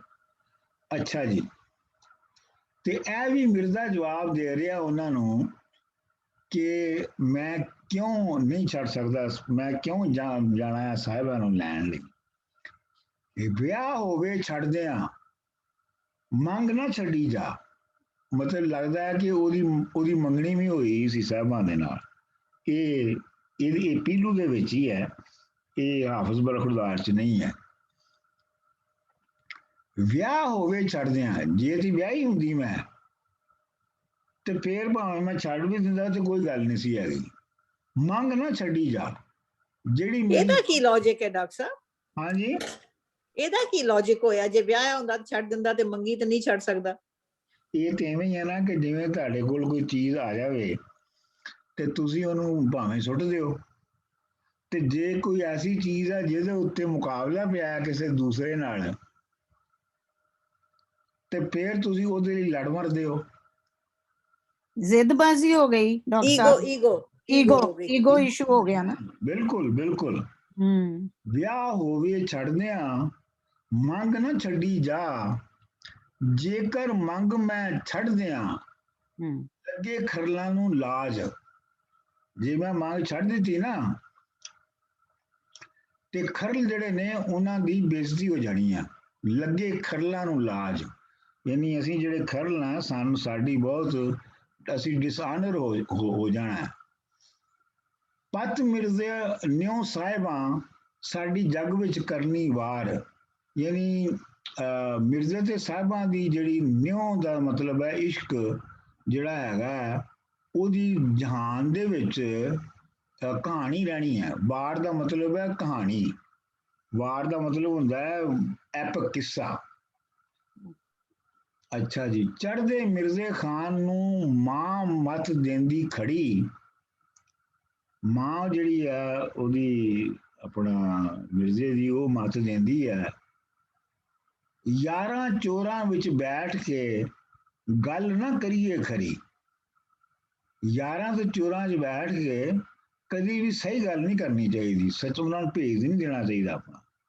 ਇਹ ਮਤਲਬ ਇਹ ਨਾਲ ਚੱਲ ਰਿਹਾ ਹੈ। ਜਿਵੇਂ ਮੈਂ ਕਿਹਾ ਕਿ ਓਰਲ ਤੋਂ ਇਕੱਠਾ ਹੋਇਆ ਤੇ ਇਹਦੇ ਬਹੁਤ ਗੈਪ ਨੇ। ਅੱਛਾ ਜੀ, ਹੁਣ ਇਹ ਮਿਰਜ਼ਾ ਜਿਹੜਾ ਹੈ ਉਹ ਪਹੁੰਚ ਗਿਆ ਉੱਥੇ ਸਿਆਲਾਂ ਦੇ, ਤੇ ਹੁਣ ਉੱਥੇ ਉਹਨੇ ਚੁੱਕਣਾ ਹੈ ਉਹਨੂੰ ਸਾਹਿਬਾਂ ਨੂੰ। ਮਿਰਜ਼ਾ ਸਿਆਲਾਂ ਮਚ ਗਿਆ, ਰਨ ਸਾਹਿਬਾਂ ਦਾ ਚੋਰ, ਹੋਰਾਂ ਦੇ ਹੱਥੀਂ ਬਰਛੀਆਂ, ਮਿਰਜ਼ੇ ਦੀ ਤੀਰ ਕਮਾਨ, ਵਹਿਣੇ ਲੈਨੇ ਆਮਦਾ, ਮਿਰਜ਼ਾ ਸ਼ੇਰ ਜਵਾਨ, ਮਿਰਜ਼ਾ ਘਰ ਬੀਬੋ ਦੇ ਆ ਗਿਆ, ਚਰਖਾ ਵਹਿੰਦਾ ਠਿਰਾ, ਜੇ ਤੂੰ ਮਾਸੀ ਧਰਮ ਦੀ ਸਭਾ ਨੂੰ ਲਿਆ ਕੇ ਬੁਲਾ। ਮਿਰਜ਼ਾ ਜਿਹੜਾ ਉਹ ਸਿਆਲਾਂ ਵਿੱਚ ਪਹੁੰਚ ਗਿਆ, ਰਨ ਸਾਹਿਬਾਂ ਦਾ ਚੋਰ, ਯਾਨੀ ਉਹ ਸਾਹਿਬਾਂ ਨੂੰ ਚੋਰੀ ਕਰਨ ਗਿਆ। ਹੋਰਾਂ ਦੇ ਹੱਥੀਂ ਬਰਛੀਆਂ, ਇਹ ਤੇ ਗੱਲ ਕਰਾਂਗੇ ਬਾਅਦ ਚ ਕਿ ਜਿਹੜੇ ਉਹ ਨੇ ਜਿਹੜੇ ਖਰਲ ਨੇ, ਸੌਰੀ ਜਿਹੜੇ ਸਿਆਲ ਨੇ, ਉਹਨਾਂ ਦੇ ਕੋਲ ਬਰਛੀਆਂ ਨੇ ਲੋਹੇ ਦੀਆਂ, ਤੇ ਮਿਰਜ਼ੇ ਦੇ ਕੋਲ ਜਿਹੜੇ ਤੀਰ ਕਮਾਨ ਹੈ। ਵਹਿਣੇ ਲੈਣੇ ਆਮਦਾ, ਉਹ ਵਿਆਹਣ ਲਈ ਆਉਂਦਾ ਹੈ। ਮਿਰਜ਼ਾ ਸ਼ੇਰ ਜਵਾਨ, ਮਿਰਜ਼ਾ ਘਰ ਬੀਬੋ ਦੇ ਆ ਗਿਆ। ਬੀਬੋ ਲੱਗਦਾ ਉਹ ਕੋਈ ਜ਼ਨਾਨੀ ਹੈ ਉੱਥੇ ਦੀ, ਉਹਦੇ ਘਰ ਆਇਆ ਜਿਹੜੀ ਕਿ ਉਹਦੀ ਧਰਮ ਦੀ ਮਾਸੀ ਬਣੀ ਹੈ। ਚਰਖਾ ਵਹਿੰਦਾ ਠਰਾ, ਉਹਦਾ ਚਰਖਾ ਰੋਕ ਦਿੰਦਾ ਹੈ ਤੇ ਉਹਨੂੰ ਕਹਿੰਦਾ ਜੇ ਤੂੰ ਮਾਸੀ ਧਰਮ ਦੀ, ਜੇ ਤੂੰ ਧਰਮ ਦੀ ਮਾਸੀ ਹੈ ਮੇਰੀ ਬਣੀ, ਤੇ ਸਾਹਿਬਾਂ ਨੂੰ ਲਿਆ ਕੇ ਮਿਲਾ, ਤੇ ਤੂੰ ਸਾਹਿਬਾਂ ਨੂੰ ਲਿਆ ਕੇ ਮੇਰੇ ਨਾਲ ਮਿਲਾ। ਅਗਲਾ ਜੀ, ਘਰ ਤੋਂ ਪਰ ਡਾਕਟਰ ਸਾਹਿਬ ਇੱਕ ਸੈਕਿੰਡ, ਇਹ ਜਦ ਉਹਦੇ ਨਾਲ ਮੰਗੀ ਸੀ ਤੇ ਆਈ ਮੀਨ ਉਹ ਇੱਕ ਦੂਜੇ ਨਾਲ ਰਿਲੇਟਡ ਵੀ ਸੀਗੇ, ਤੇ ਉਹਨੂੰ ਦੂਜੇ ਨਾਲ ਵਿਆਹ ਦਾ ਕੀ ਆਈਡੀਆ ਸੀ? ਡੂ ਦੇ ਇੰਡੀਕੇਟ ਕਿ ਉਹਨੂੰ ਦੂਜੇ ਨਾਲ ਕਿਉਂ ਵਿਆਹ ਰਹੇ ਸੀ? ਇਹ ਨਹੀਂ ਇਸ ਕਿਸੇ ਦੇ ਵਿੱਚ ਪਤਾ ਨਹੀਂ ਲੱਗਦਾ। ਔਰ ਇਹ ਵੀ ਹੈ ਕਿ ਜਿਹੜਾ ਪੂਰਾ ਕਿੱਸਾ, ਜਿਹੜਾ ਹਾਫਿਜ਼ ਬਰਖੁਰਦਾਰ ਦਾ ਜਿਹੜਾ ਪੂਰਾ ਕਿੱਸਾ ਹੈ, ਉਹਦੇ ਵਿੱਚ ਨਹੀਂ ਲੱਗਦਾ ਕਿ ਮੰਗੀ ਹੋਈ ਸੀ। ਅੱਛਾ ਜੀ। ਇਹਦੇ ਵਿੱਚ ਦੋ ਗੱਲਾਂ ਲੱਗਦੀਆਂ ਨੇ। ਇੱਕ ਤੇ ਇਹ ਲੱਗਦਾ ਹੈ ਜਿਹੜਾ ਪੀਲੂ ਵਾਲਾ ਕਿੱਸਾ ਹੈ, ਉਹ ਇਹ ਲੱਗਦਾ ਹੈ ਕਿ ਜਿਹੜਾ ਮਿਰਜ਼ਾ ਉਹ ਵਿਆਹਿਆ ਸੀ, ਉਹਦਾ ਦੂਜਾ ਵਿਆਹ ਵੀ ਹੋਇਆ ਸੀ, ਤੇ ਉਹਦੀ ਮੰਗਣੀ ਵੀ ਹੋਈ ਸੀ ਸਾਹਿਬਾਂ ਦੇ ਨਾਲ। ਲੇਕਿਨ ਇਹ ਹਾਫਿਜ਼ ਬਰਖੁਰਦਾਰ ਵਾਲੇ ਕਿੱਸੇ 'ਚ ਨਹੀਂ ਹੈਗਾ। ਇੰਜ ਉਹ ਜ਼ਿਆਦਾ ਮੁਕੰਮਲ ਕਿੱਸਾ ਹੈ, ਉਹ ਗੈਪਸ ਨਹੀਂ ਉਹਦੇ ਵਿੱਚ ਹੈਗੇ, ਉਹ ਬਿਲਕੁਲ ਮੰਜ਼ਿਲੋਂ ਮੰਜ਼ਿਲ ਹੀ ਚੱਲਦਾ ਹੈ। ਇਹ ਜਿਵੇਂ ਮੈਂ ਪਹਿਲੇ ਕਿਹਾ ਸੀ, ਇਹ ਓਰਲ ਟ੍ਰੈਡੀਸ਼ਨ ਤੋਂ ਇਕੱਠਾ ਹੋਇਆ ਹੈ। ਕਿਸੇ ਨੇ 2 ਮਿਸਰੇ ਸੁਣਾਤੇ ਤੇ ਉਹ ਉਹਨੇ ਲਿਖ ਲਏ, ਫਿਰ ਕਿਸੇ ਨੇ 4 ਸੁਣਾਤੇ ਤੇ ਉਹ ਉਹਨੇ ਲਿਖ ਲਏ, ਤੇ ਇੰਜ ਜਿਹੜਾ ਨਾ ਇਹ ਕਿੱਸਾ ਲੱਗਦਾ ਹੈ ਕਿ ਇਹ ਬਣਿਆ ਹੈ। ਲੇਕਿਨ ਇਹ ਹੈ ਜ਼ਬਰਦਸਤ ਹੈ, ਇਸ ਲਈ ਇਹਨੂੰ ਪੜ੍ਹਨਾ ਜ਼ਰੂਰੀ ਸੀ। ਘਰ ਤੋਂ ਬੀਬੋ ਡਾਕਟਰ ਸਾਹਿਬ ਸੋਰਸ ਤੇ ਜੀ ਹਾਫਿਜ਼ ਦਾ ਵੀ ਫਿਰ ਇਹੋ ਹੀ ਹੋਏਗਾ ਨਾ, ਓਰਲੀ ਜੀ। ਹਾਫਿਜ਼ ਨੂੰ ਕਿਧਰੋਂ ਕੋਈ ਟੈਕਸਟ ਨਹੀਂ ਨਾ ਮਿਲਿਆ ਜੀ, ਜਾਂ ਕੰਪੈਕਟ ਕੋਈ ਸਟੋਰੀ ਤੇ ਨਹੀਂ ਨਾ ਮਿਲੀ। ਹਾਫਿਜ਼ ਨੂੰ ਤੇ ਮਿਲੀ ਹੋਏਗੀ ਨਾ ਕਿਸੇ ਫਸਟ ਹੈਂਡ ਤੋਂ ਓਰਲ। ਦੇਖੋ ਨਾ ਸਰ ਪਹਿਲੇ ਤੇ ਇਹਨੂੰ ਮਿਲਣੀ ਚਾਹੀਦੀ। ਗੱਲ ਇਹ ਹੈ ਕਿ ਉਹ ਜਿਹੜੀ ਹਾਫਿਜ਼ ਸੀ, ਹਾਫਿਜ਼ ਤੇ ਸਮਝੋ ਉਹਦੇ ਨਾਲੋਂ ਉਹਦੇ ਫੌਰਨ ਹੀ ਬਾਅਦ ਆ ਗਿਆ। ਤੇ ਇੱਕ ਤੇ ਹੈ ਕਿ ਉਹਨੂੰ ਸਟੋਰੀ ਉਹਨੂੰ ਮਿਲੀ ਹੋਏਗੀ, ਤੇ ਦੂਜੀ ਗੱਲ ਇਹ ਹੈ ਕਿ ਤੁਸੀਂ ਇਹ ਹਮੇਸ਼ਾ ਯਾਦ ਰੱਖੋ ਕਿ ਹਰ ਰਾਈਟਰ ਜਿਹੜਾ ਹੈ ਉਹ ਸਟੋਰੀ ਆਪਣੇ ਹਿਸਾਬ ਨਾਲ ਕੱਢਦਾ ਹੈ। ਸਟੋਰੀ ਕੋਈ ਨਹੀਂ ਹੁੰਦੀ। ਸਟੋਰੀ ਇੱਕ ਸਿਰਫ ਆਊਟਲਾਈਨ ਹੁੰਦੀ ਹੈ। ਉਹਦੀਆਂ ਜਿਹੜੀਆਂ ਡਿਟੇਲਸ ਨੇ ਸਾਰੀਆਂ, ਉਹ ਹਰ ਰਾਈਟਰ, ਹਰ ਪੋਇਟ ਆਪਣੇ ਹਿਸਾਬ ਨਾਲ ਬਣਾਉਂਦਾ ਹੈ। ਇਹ ਜਦੋਂ ਮੈਂ ਤੁਹਾਨੂੰ ਪੜ੍ਹਾਵਾਂਗਾ ਨਾ ਆਪਣਾ ਹੀਰ ਜਮੋਦਰ ਦਾਸ, ਤੇ ਫਿਰ ਮੈਂ ਤੁਹਾਨੂੰ ਵਾਰਿਸ ਸ਼ਾਹ ਪੜ੍ਹਾਵਾਂਗਾ, ਹੀਰ ਵਾਰਿਸ ਸ਼ਾਹ। ਉਹਦੇ ਵਿੱਚ ਤੁਹਾਨੂੰ ਸਾਫ਼ ਪਤਾ ਲੱਗੇਗਾ ਕਿ ਕਿਵੇਂ ਜਿਹੜੇ ਵੱਡੇ ਸ਼ਾਇਰ ਨੇ ਉਹ ਆਪਣੇ ਆਪਣੇ ਹਿਸਾਬ ਨਾਲ ਕਰੈਕਟਰ ਬਣਾਉਂਦੇ ਨੇ, ਆਪਣੇ ਆਪਣੇ ਹਿਸਾਬ ਨਾਲ ਉਹ ਵਾਕਿਆਤ ਜਾਂ ਇਵੈਂਟਸ ਜਿਹੜੇ ਨੇ ਉਹਨਾਂ ਨੂੰ ਕ੍ਰੀਏਟ ਕਰਦੇ ਨੇ। ਪੋਇਟਿਕ ਲਾਇਸੈਂਸ ਨਹੀਂ, ਪੋਇਟਿਕ ਲਾਇਸੈਂਸ ਨਹੀਂ, ਮਤਲਬ ਜਿਹੜੀ ਦੇਖੋ ਕਹਾਣੀ ਜਿਹੜੀ ਹੈ, ਅਗਰ ਤੁਸੀਂ ਇਹ ਮਿਰਜ਼ੇ ਸਾਹਿਬਾਂ ਦੀ ਕਹਾਣੀ ਨੂੰ ਅਗਰ ਤੁਸੀਂ ਲੈ ਲਓ, ਤੇ ਇਹ ਕੋਈ ਅਨਹੋਣੀ ਕਹਾਣੀ ਨਹੀਂ ਹੈ। ਮਤਲਬ ਇਹ ਹੈ ਕਿ ਮੁੰਡੇ ਜਿਹੜੇ ਨੇ ਉਹ ਕੁੜੀਆਂ ਨੂੰ ਕੱਢਦੇ ਨੇ, ਕੁੜੀਆਂ ਮੁੰਡਿਆਂ ਦੇ ਨਾਲ ਅਲੋਪ ਹੁੰਦੀਆਂ ਨੇ, ਉਹ ਅਲੋਪ ਹੁੰਦੀਆਂ, ਲੋਕੀ ਘਰਾਂ ਵਾਲੇ ਜੇ ਉਹਨਾਂ ਦੇ ਪਿੱਛੇ ਪਹੁੰਚ ਜਾਣ ਤਾਂ ਉਹਨਾਂ ਨੂੰ ਮਾਰ ਦਿੰਦੇ ਨੇ। ਇੱਥੇ ਕਾਮ ਕਹਾਣੀ ਹੈ, ਹੁਣ ਵੀ ਹੋ ਰਹੀ ਹੈ, ਹਮੇਸ਼ਾ ਤੋਂ ਹੁੰਦੀ ਹੈ। ਇਹਨਾਂ ਦੀ ਖੂਬੀ ਸਿਰਫ ਇਹਨਾਂ ਦੀ ਕਿਸਮਤ ਇਸ ਕਰਕੇ ਅੱਛੀ ਕਿ ਇਹਨਾਂ ਨੂੰ ਅੱਛੇ ਰਾਈਟਰ ਮਿਲ ਗਏ, ਨਹੀਂ ਤੇ ਕਹਾਣੀਆਂ ਤੇ ਬਹੁਤ ਹੁੰਦੀਆਂ ਇਸ ਤਰ੍ਹਾਂ ਦੀ। ਬਿਲਕੁਲ ਬਿਲਕੁਲ। ਤੇ ਇਹ ਤੇ ਉਹ ਜਿਹੜੀ ਉਹ ਸ਼ਾਇਰ ਹੈ, ਉਹ ਤੇ ਕਹਾਣੀ ਆਪਣੀ ਮਰਜ਼ੀ ਨਾਲ, ਵਾਕਿਆ ਤੇ ਛੋਟਾ ਜਿਹਾ ਕੋਈ ਹੁੰਦਾ ਹੈ, ਲੇਕਿਨ ਜਿਹੜੀ ਪੂਰੀ ਉੱਤੇ ਕਿੱਸਾ ਬਣਾਉਂਦਾ ਹੈ ਸ਼ਾਇਰ, ਉਹ ਆਪਣੀ ਮਰਜ਼ੀ ਨਾਲ ਬਣਾਉਂਦਾ ਹੈ। ਮਿਸਾਲ ਦੇ ਤੌਰ ਦੇ ਉੱਤੇ ਇਹਦੇ ਬਾਰੇ ਵਿੱਚ ਜਿਹੜਾ ਬਹੁਤ ਅੱਛਾ ਸ਼ੇਰ ਹੈ ਉਹ ਮੀਆਂ ਮੁਹੰਮਦ ਬਖਸ਼ ਸਾਹਿਬ ਦਾ ਹੈ। ਉਹਨਾਂ ਦਾ ਸ਼ੇਰ ਹੈ, ਕਿਸੇ ਹੋਰ ਕਿਸੇ ਦੇ ਅੰਦਰ ਦਰਦ ਆਪਣੇ ਕੁਝ ਹੋਣ। ਕਿੱਸਾ ਤੇ ਅਸੀਂ ਲਿਖ ਰਹੇ ਹਾਂ ਦੂਜਿਆਂ ਦਾ, ਤੇ ਦਰਦ ਤੇ ਸਾਡੇ ਆਪਣੇ ਹੁੰਦੇ ਨੇ। ਵਾਹ, ਦੈਟਸ ਆਸਮ। ਅੱਛਾ, ਕਿਸੇ ਹੋਰ ਕਿਸੇ ਦੇ ਅੰਦਰ ਦਰਦ ਆਪਣੇ ਕੁਝ ਹੋਣ, ਬਿਨ ਪੀੜਾ ਤਾਸੀਰਾਂ ਨਹੀਂ, ਬੇਪੀੜੇ ਕਦ ਰੋਣ। ਵਾਹ। ਅੱਛਾ ਜੀ। ਘਰ ਤੋਂ ਬੀਬੋ ਟੁਰ ਪਈ ਲੈ ਕੇ ਮੋਹਰਾਂ 4। ਬੀਬੋ ਜਿਹੜੀ ਹੈ ਉਹ ਟੁਰ ਪਈ ਹੈ ਮੋਹਰਾਂ ਲੈ ਕੇ, 4 ਰੁਪਏ ਲੈ ਕੇ ਟੁਰ ਪਈ ਆ। ਉੱਠੀ ਸਾਹਿਬਾਂ ਸੁਤੀਏ, ਉੱਠ ਕੇ ਦਈ ਦੀਦਾਰ। ਚੀਰੇ ਵਾਲਾ ਛੋਕਰਾ ਬੀਬੋ ਅੰਦਰ ਕੌਣ ਖੜਾ, ਹੁਣ ਇਹਦੇ ਵਿੱਚੋਂ ਗਾਇਬ ਹੈ। ਤੇ ਸਾਹਿਬਾਂ ਨੂੰ ਉਹ ਕਹਿ ਰਹੀ ਹੈ, ਉੱਠੀ ਸਾਹਿਬਾਂ ਸੁੱਤੀ ਏ, ਉੱਠ ਕੇ ਦਹੀਂ ਦੀ ਦਾਰ। ਉਹ ਕਹਿ ਰਹੀ ਹੈ ਸਾਹਿਬਾਂ ਉੱਠ ਦੀਦਾਰ ਦੇ, ਤੇ ਉਹ ਉੱਠਦੀ ਹੈ। ਚੀਰੇ ਵਾਲਾ ਛੋਕਰਾ ਯਾਨੀ ਚੀਰੇ ਵਾਲਾ ਪੱਗ ਵਾਲਾ, ਚੀਰਾ ਪੱਗ ਨੂੰ ਕਹਿੰਦੇ ਨੇ ਨਾ, ਪੱਗ ਵਾਲਾ ਛੋਕਰਾ ਜਿਹੜਾ, ਬੀਬੋ ਅੰਦਰ ਕੌਣ ਖੜਾ, ਉਹਨੂੰ ਪੁੱਛਦੀ ਅੰਦਰ ਕਿ ਚੀਰੇ ਵਾਲਾ ਕੌਣ ਕੌਣ ਖਲੋਤਾ ਹੈ। ਮਿਰਜ਼ਾ ਫੁੱਲ ਗੁਲਾਬ ਦਾ ਮੇਰੀ ਝੋਲੀ ਟੁੱਟ ਪਿਆ। ਮਿਰਜ਼ਾ ਇੱਕ ਐਸਾ ਗੁਲਾਬ ਦਾ ਫੁੱਲ ਸੀ ਜਿਹੜਾ ਮੇਰੇ ਝੋਲੀ ਵਿੱਚ ਟੁੱਟ ਕੇ ਪੈ ਗਿਆ।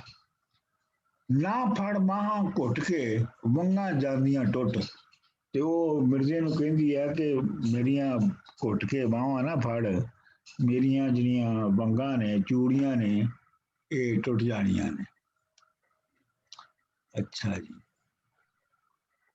ਹੁਣ ਇਹ ਦੂਜੀ ਜਿਹੜੀ ਇੱਕ ਇਹਦੇ ਵਿੱਚ ਦੂਜੀ ਜਿਹੜੀ ਹੈ ਕਹਾਣੀ ਦਾ ਇੱਕ ਇਹ ਵੀ ਇੰਪੋਰਟੈਂਟ ਹਿੱਸਾ ਹੈ ਕਿ ਜਿਹੜੀ ਮਿਰਜ਼ਾ ਹੈ ਉਹਦੀ ਘੋੜੀ ਹੈ, ਉਹਦਾ ਨਾਂ ਹੈ ਬੱਕੀ। ਤੇ ਉਹ ਦੇਖਣ ਨੂੰ ਬਹੁਤ ਮਾੜੀ ਲੱਗਦੀ ਹੈ, ਲੇਕਿਨ ਉਹ ਹੈ ਬਹੁਤ ਤਗੜੀ ਹੈ ਤੇ ਬੜੀ ਫੇਥਫੁਲ ਹੈ ਮਿਰਜ਼ੇ ਦੇ ਨਾਲ। ਤੇ ਲੇਕਿਨ ਇਹ ਹੈ ਕਿ ਉਹ ਦੇਖਣ ਨੂੰ ਲੱਗਦੀ ਹੈ ਕਿ ਜਿਵੇਂ ਬਹੁਤ ਕਮਜ਼ੋਰ ਹੈ।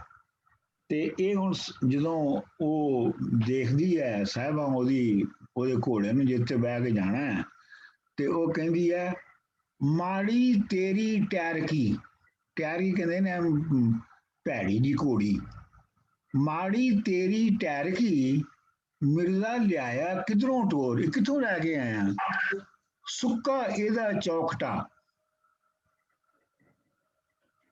ਕਿ ਇਹਦਾ ਜਿਹੜਾ ਚੌਖਟਾ ਹੈ, ਜਿਹੜਾ ਇਹਦਾ ਸਟਰਕਚਰ ਹੈ, ਉਹ ਬਿਲਕੁਲ ਹੀ ਸੁੱਕਾ ਹੋਇਆ ਹੈ। ਖਾਵਾਂ ਕਾਵਾਂ ਖਾਦੀ ਕੰਗੋੜ, ਕੰਗੋੜ ਹੁੰਦਾ ਲੱਕ, ਤੇ ਇਹਦੀ ਕੰਗੋੜ ਜਿਹੜੀ ਹੈ ਉਹ ਕਾਵਾਂ ਨੇ ਖਾਧੀ ਹੈ। ਜਦੋਂ ਬੁੱਢੇ ਹੋ ਜਾਂਦੇ ਨੇ ਨਾ ਜਾਨਵਰ, ਤੇ ਉਹਨਾਂ ਉੱਤੇ ਕਾਂ ਬਹਿ ਕੇ ਤੇ ਉਹ ਉਹਨਾਂ ਦੇ ਖਾਣਾ ਸ਼ੁਰੂ ਕਰ ਦਿੰਦੇ ਨੇ ਉਹਨਾਂ ਦੇ ਜਿਸਮ ਨੂੰ। ਜੇ ਘਰ ਨਹੀਂ ਸੀ ਤੇਰੇ ਬਾਪ ਦੇ, ਮੰਗ ਲਿਆਉਂਦੋਂ ਹੋਰ, ਜੇ ਤੇਰੇ ਬਾਪ ਦੇ ਘਰ ਵਿੱਚ ਨਹੀਂ ਸੀ ਹੈਗੀ ਕੋਈ ਚੰਗਾ ਘੋੜਾ, ਤੇ ਤੂੰ ਕਿਤੋਂ ਹੋਰੋਂ ਮੰਗ ਕੇ ਲੈ ਆਉਂਦਾ। ਘੋੜੇ ਖੀਵੇ ਖਾਨ ਦੇ ਬੜੇ ਮੁਰਾਤਬ ਖੋਰ, ਖੀਵਾ ਖਾਨ ਉਹਦਾ ਪਿਓ ਹੈ ਨਾ, ਤੇ ਉਹ ਕਹਿੰਦੀ ਹੈ ਜਿਹੜੇ ਖੀਵੇ ਖਾਨ ਦੇ ਘੋੜੇ ਨੇ ਨਾ, ਉਹ ਬੜੇ ਮੁਰਾਤਬ ਖੋਰ, ਮੁਰਾਤਬ ਦਾ ਮਤਲਬ ਹੁੰਦਾ ਹੈ ਜਿਹੜਾ ਫੂਡ ਦਿੱਤਾ ਜਾਂਦਾ ਹੈ ਘੋੜਿਆਂ ਨੂੰ। ਰਾਤਬ ਹੁੰਦਾ ਹੈ ਸ਼ਾਇਦ, ਮੀਮ ਇਜ਼ਾਫੀ ਹੈ ਸ਼ਾਇਦ। ਨਹੀਂ ਮੁਰਾਤਬ ਹੀ ਹੁੰਦਾ। ਅੱਛਾ, ਹਾਂ, ਮੁਰਾਤਬ ਖੋਰ ਉਹ ਬੜਾ ਆਲਾ ਖਾਣਾ ਖਾਣ ਵਾਲੇ ਨੇ। ਭੱਜਿਆਂ ਨੂੰ ਜਾਣ ਨਾ ਦੇਣਗੇ ਉਧਰ ਗਈਆਂ ਦੇ ਚੋਰ, ਉਹਨਾਂ ਨੇ ਭੱਜਿਆ ਜਾਣ ਵਾਲੇ ਨੂੰ ਜਾਣ ਨਹੀਂ ਦੇਣਾ। ਜਿਹੜੇ ਜਿਵੇਂ ਕਿ ਅਸੀਂ ਆ ਦੋਵੇਂ ਉਧਰ ਜਾਣ ਵਾਲੇ, ਸਾਨੂੰ ਉਹਨਾਂ ਨੇ ਜਾਣ ਨਹੀਂ ਦੇਣਾ। ਅੱਛਾ ਜੀ, ਹੁਣ ਮਿਰਜ਼ਾ ਉਹਨੂੰ ਕਹਿੰਦਾ ਹੈ ਆਪਣੀ ਘੋੜੀ ਦੀ ਤਾਰੀਫ ਦੇ ਵਿੱਚ, 10 ਮਈਆਂ ਦਾ ਘਿਓ ਦਿੱਤਾ ਬੱਕੀ ਦੇ ਢਿੱਡ ਪਾ, ਬੱਕੀ ਤੋਂ ਡਰਨ ਫਰਿਸ਼ਤੇ ਮੈਥੋਂ ਡਰੇ ਖੁਦਾ, ਚੋਬੇ ਵਿੱਚ ਪਤਾਲ ਉੱਠ ਕੇ ਚੜੇ ਆਗਾਸ, ਚੜਨਾ ਆਪਣੇ ਸ਼ੌਕ ਨੂੰ ਬੱਕੀ ਨੂੰ ਲਾਜ ਨਾ ਲਾ। ਉਹ ਕਹਿੰਦਾ 10 ਮਈਆਂ ਦਾ ਘਿਓ ਜਿਹੜਾ ਸੀ ਉਹ ਇਹਨੂੰ ਮੈਂ ਪਿਆਇਆ ਇਸ ਬੱਕੀ ਨੂੰ, ਦਿੱਤਾ ਬੱਕੀ ਦੇ ਢਿੱਡ ਪਾ, ਇਹਦੇ 10 ਮਈਆਂ ਦਾ ਮੱਝਾਂ ਦਾ ਘਿਓ ਜਿਹੜਾ ਇਹਨੂੰ ਖਵਾਲਿਆ ਮੈਂ। ਬੱਕੀ ਤੋਂ ਡਰਨ ਫਰਿਸ਼ਤੇ, ਤੇ ਸਾਫ਼ ਹੀ ਹੈ ਕਿ ਮੇਰੀ ਜਿਹੜੀ ਬੱਕੀ ਹੈ ਇਹਦੀ ਐਸੀ ਰਫ਼ਤਾਰ ਹੈ ਕਿ ਤੋਂ ਫਰਿਸ਼ਤੇ ਵੀ ਡਰਦੇ ਨੇ, ਐਂਗਲਸ ਵੀ ਡਰਦੇ ਨੇ, ਤੇ ਮੈਥੋਂ ਡਰੇ ਖੁਦਾ, ਤੇ ਮੇਰੇ ਕੋਲੋਂ ਖੁਦਾ ਵੀ ਡਰਦਾ ਹੈ। ਚੋਬੇ ਵਿੱਚ ਪਤਾਲ, ਚੋਬੇ ਦਾ ਮਤਲਬ ਹੈ ਡੂੰਘਾ ਆਪਣਾ ਟੋਇਆ, ਟੋਏ ਦੇ ਵਿੱਚ ਜਿਹੜਾ ਹੈ ਇਹ ਟੋਏ ਤੱਕ ਚੜੀ ਜਾਂਦੀ ਹੈ ਥੱਲੇ, ਉੱਡ ਕੇ ਚੜੇ ਆਕਾਸ਼, ਤੇ ਉੱਡ ਕੇ ਅਸਮਾਨ ਤੇ ਵੀ ਪਹੁੰਚ ਜਾਂਦੀ ਹੈ। ਆਕਾਸ਼ ਦਾ ਮਤਲਬ ਹੈ ਅਸਮਾਨ ਤੇ ਪਹੁੰਚ ਜਾਂਦੀ ਹੈ। ਚੜਨਾ ਆਪਣੇ ਸ਼ੌਕ ਨੂੰ ਬੱਕੀ ਨੂੰ ਲਾਜ ਨਾ ਲਾ, ਤੂੰ ਜੇ ਚੜਨਾ ਹੈ ਤੇ ਚੜ, ਤੈਨੂੰ ਸ਼ੌਕ ਹੈ ਤੇ ਤੂੰ ਮੇਰੀ ਬੱਕੀ ਤੇ ਚੜ ਜਾ, ਲੇਕਿਨ ਬੱਕੀ ਨੂੰ ਭੈੜਾ ਨਾ ਕਹਿ। ਬੱਕੀ ਨੂੰ ਲਾਜ ਨਾ ਲਾ, ਬੱਕੀ ਦੇ ਵਿੱਚ ਬੁਰਾਈ ਨਾ ਕੱਢ। ਅੱਛਾ ਜੀ,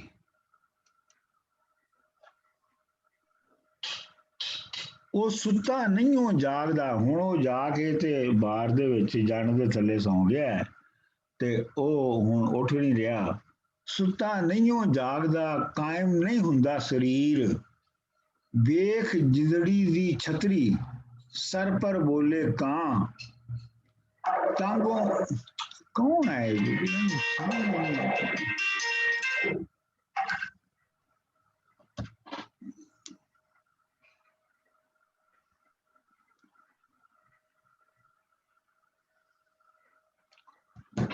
ਵੇਖ ਛਤਰੀ ਦੀ ਜਿੰਦੜੀ, ਸਿਰ ਪਰ ਬੋਲੇ ਕਾਂ।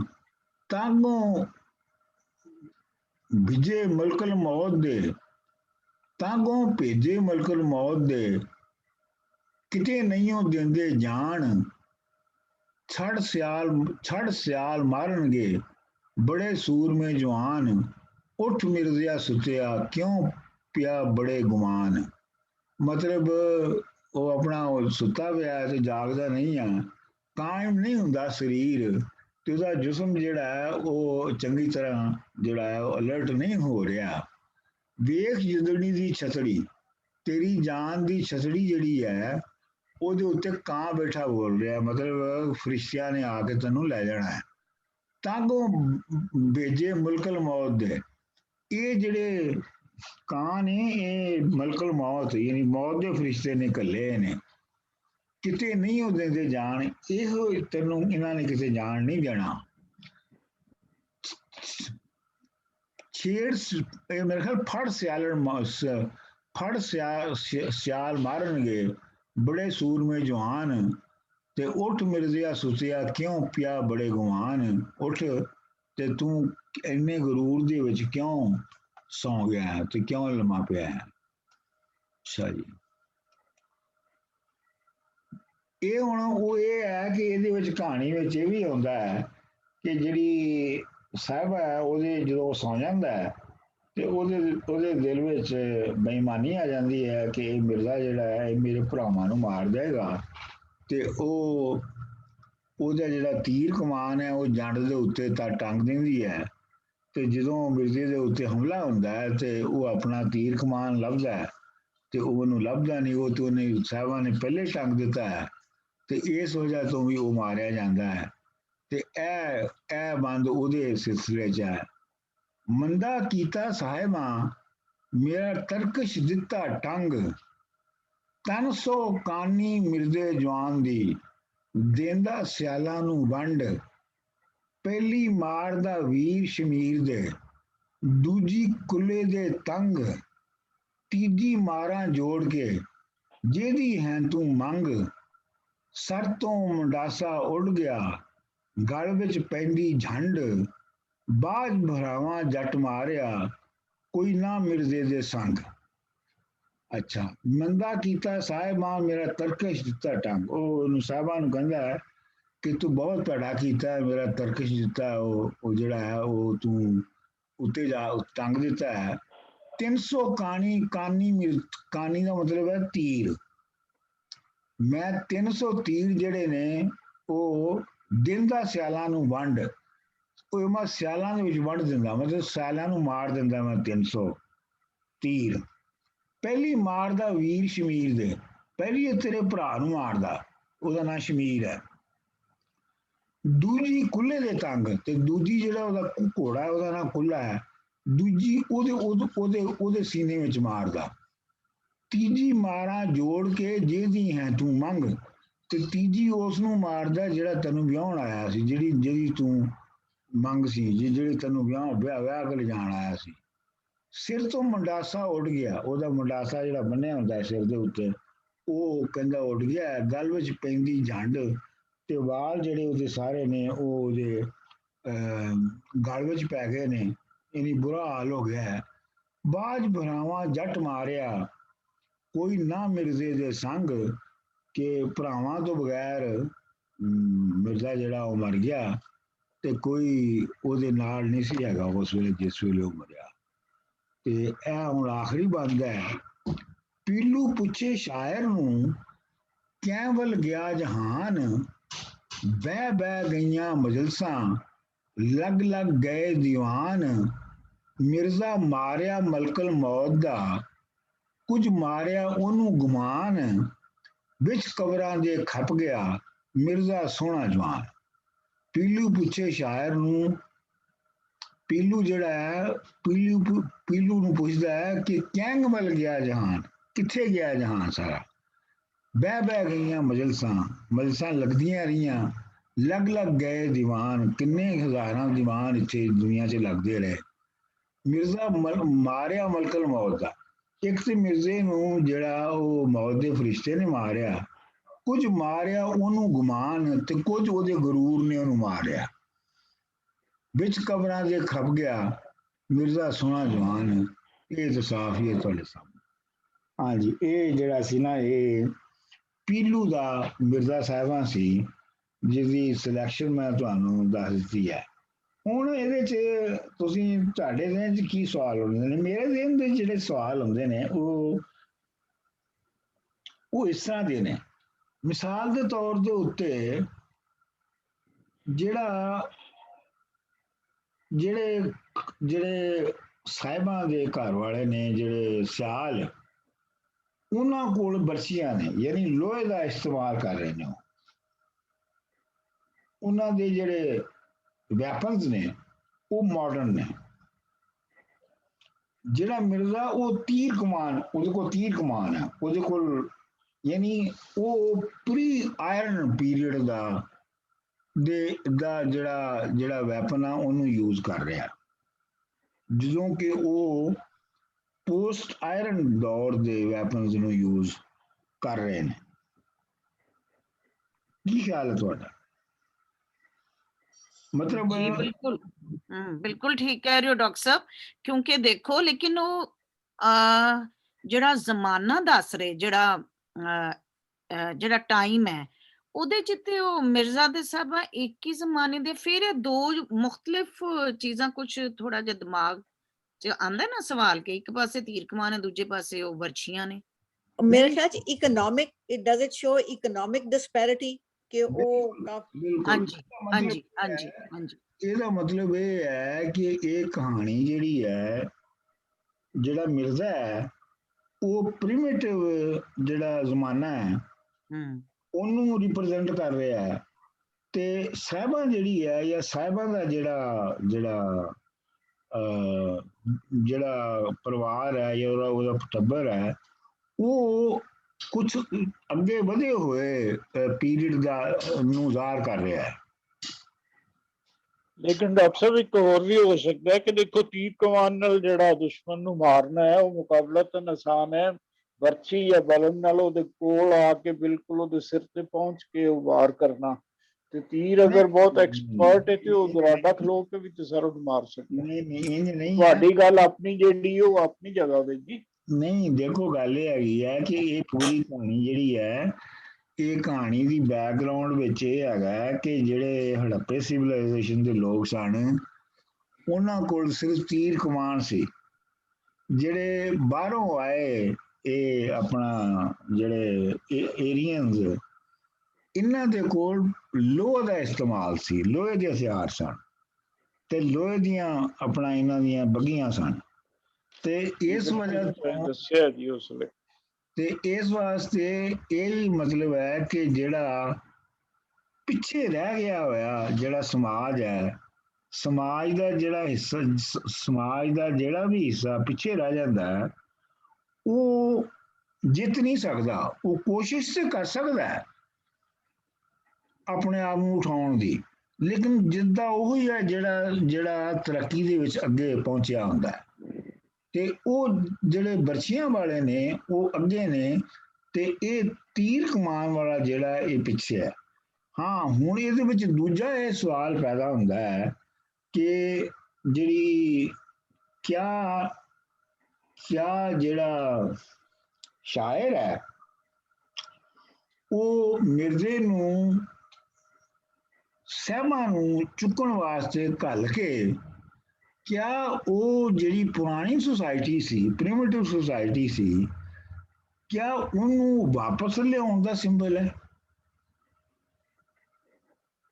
ਜੀ ਇਹ ਬਹੁਤ ਇੰਟਰਸਟਿੰਗ ਪੁਆਇੰਟ ਡਾਕਟਰ ਸਾਹਿਬ ਤੁਸੀਂ ਦੱਸਿਆ।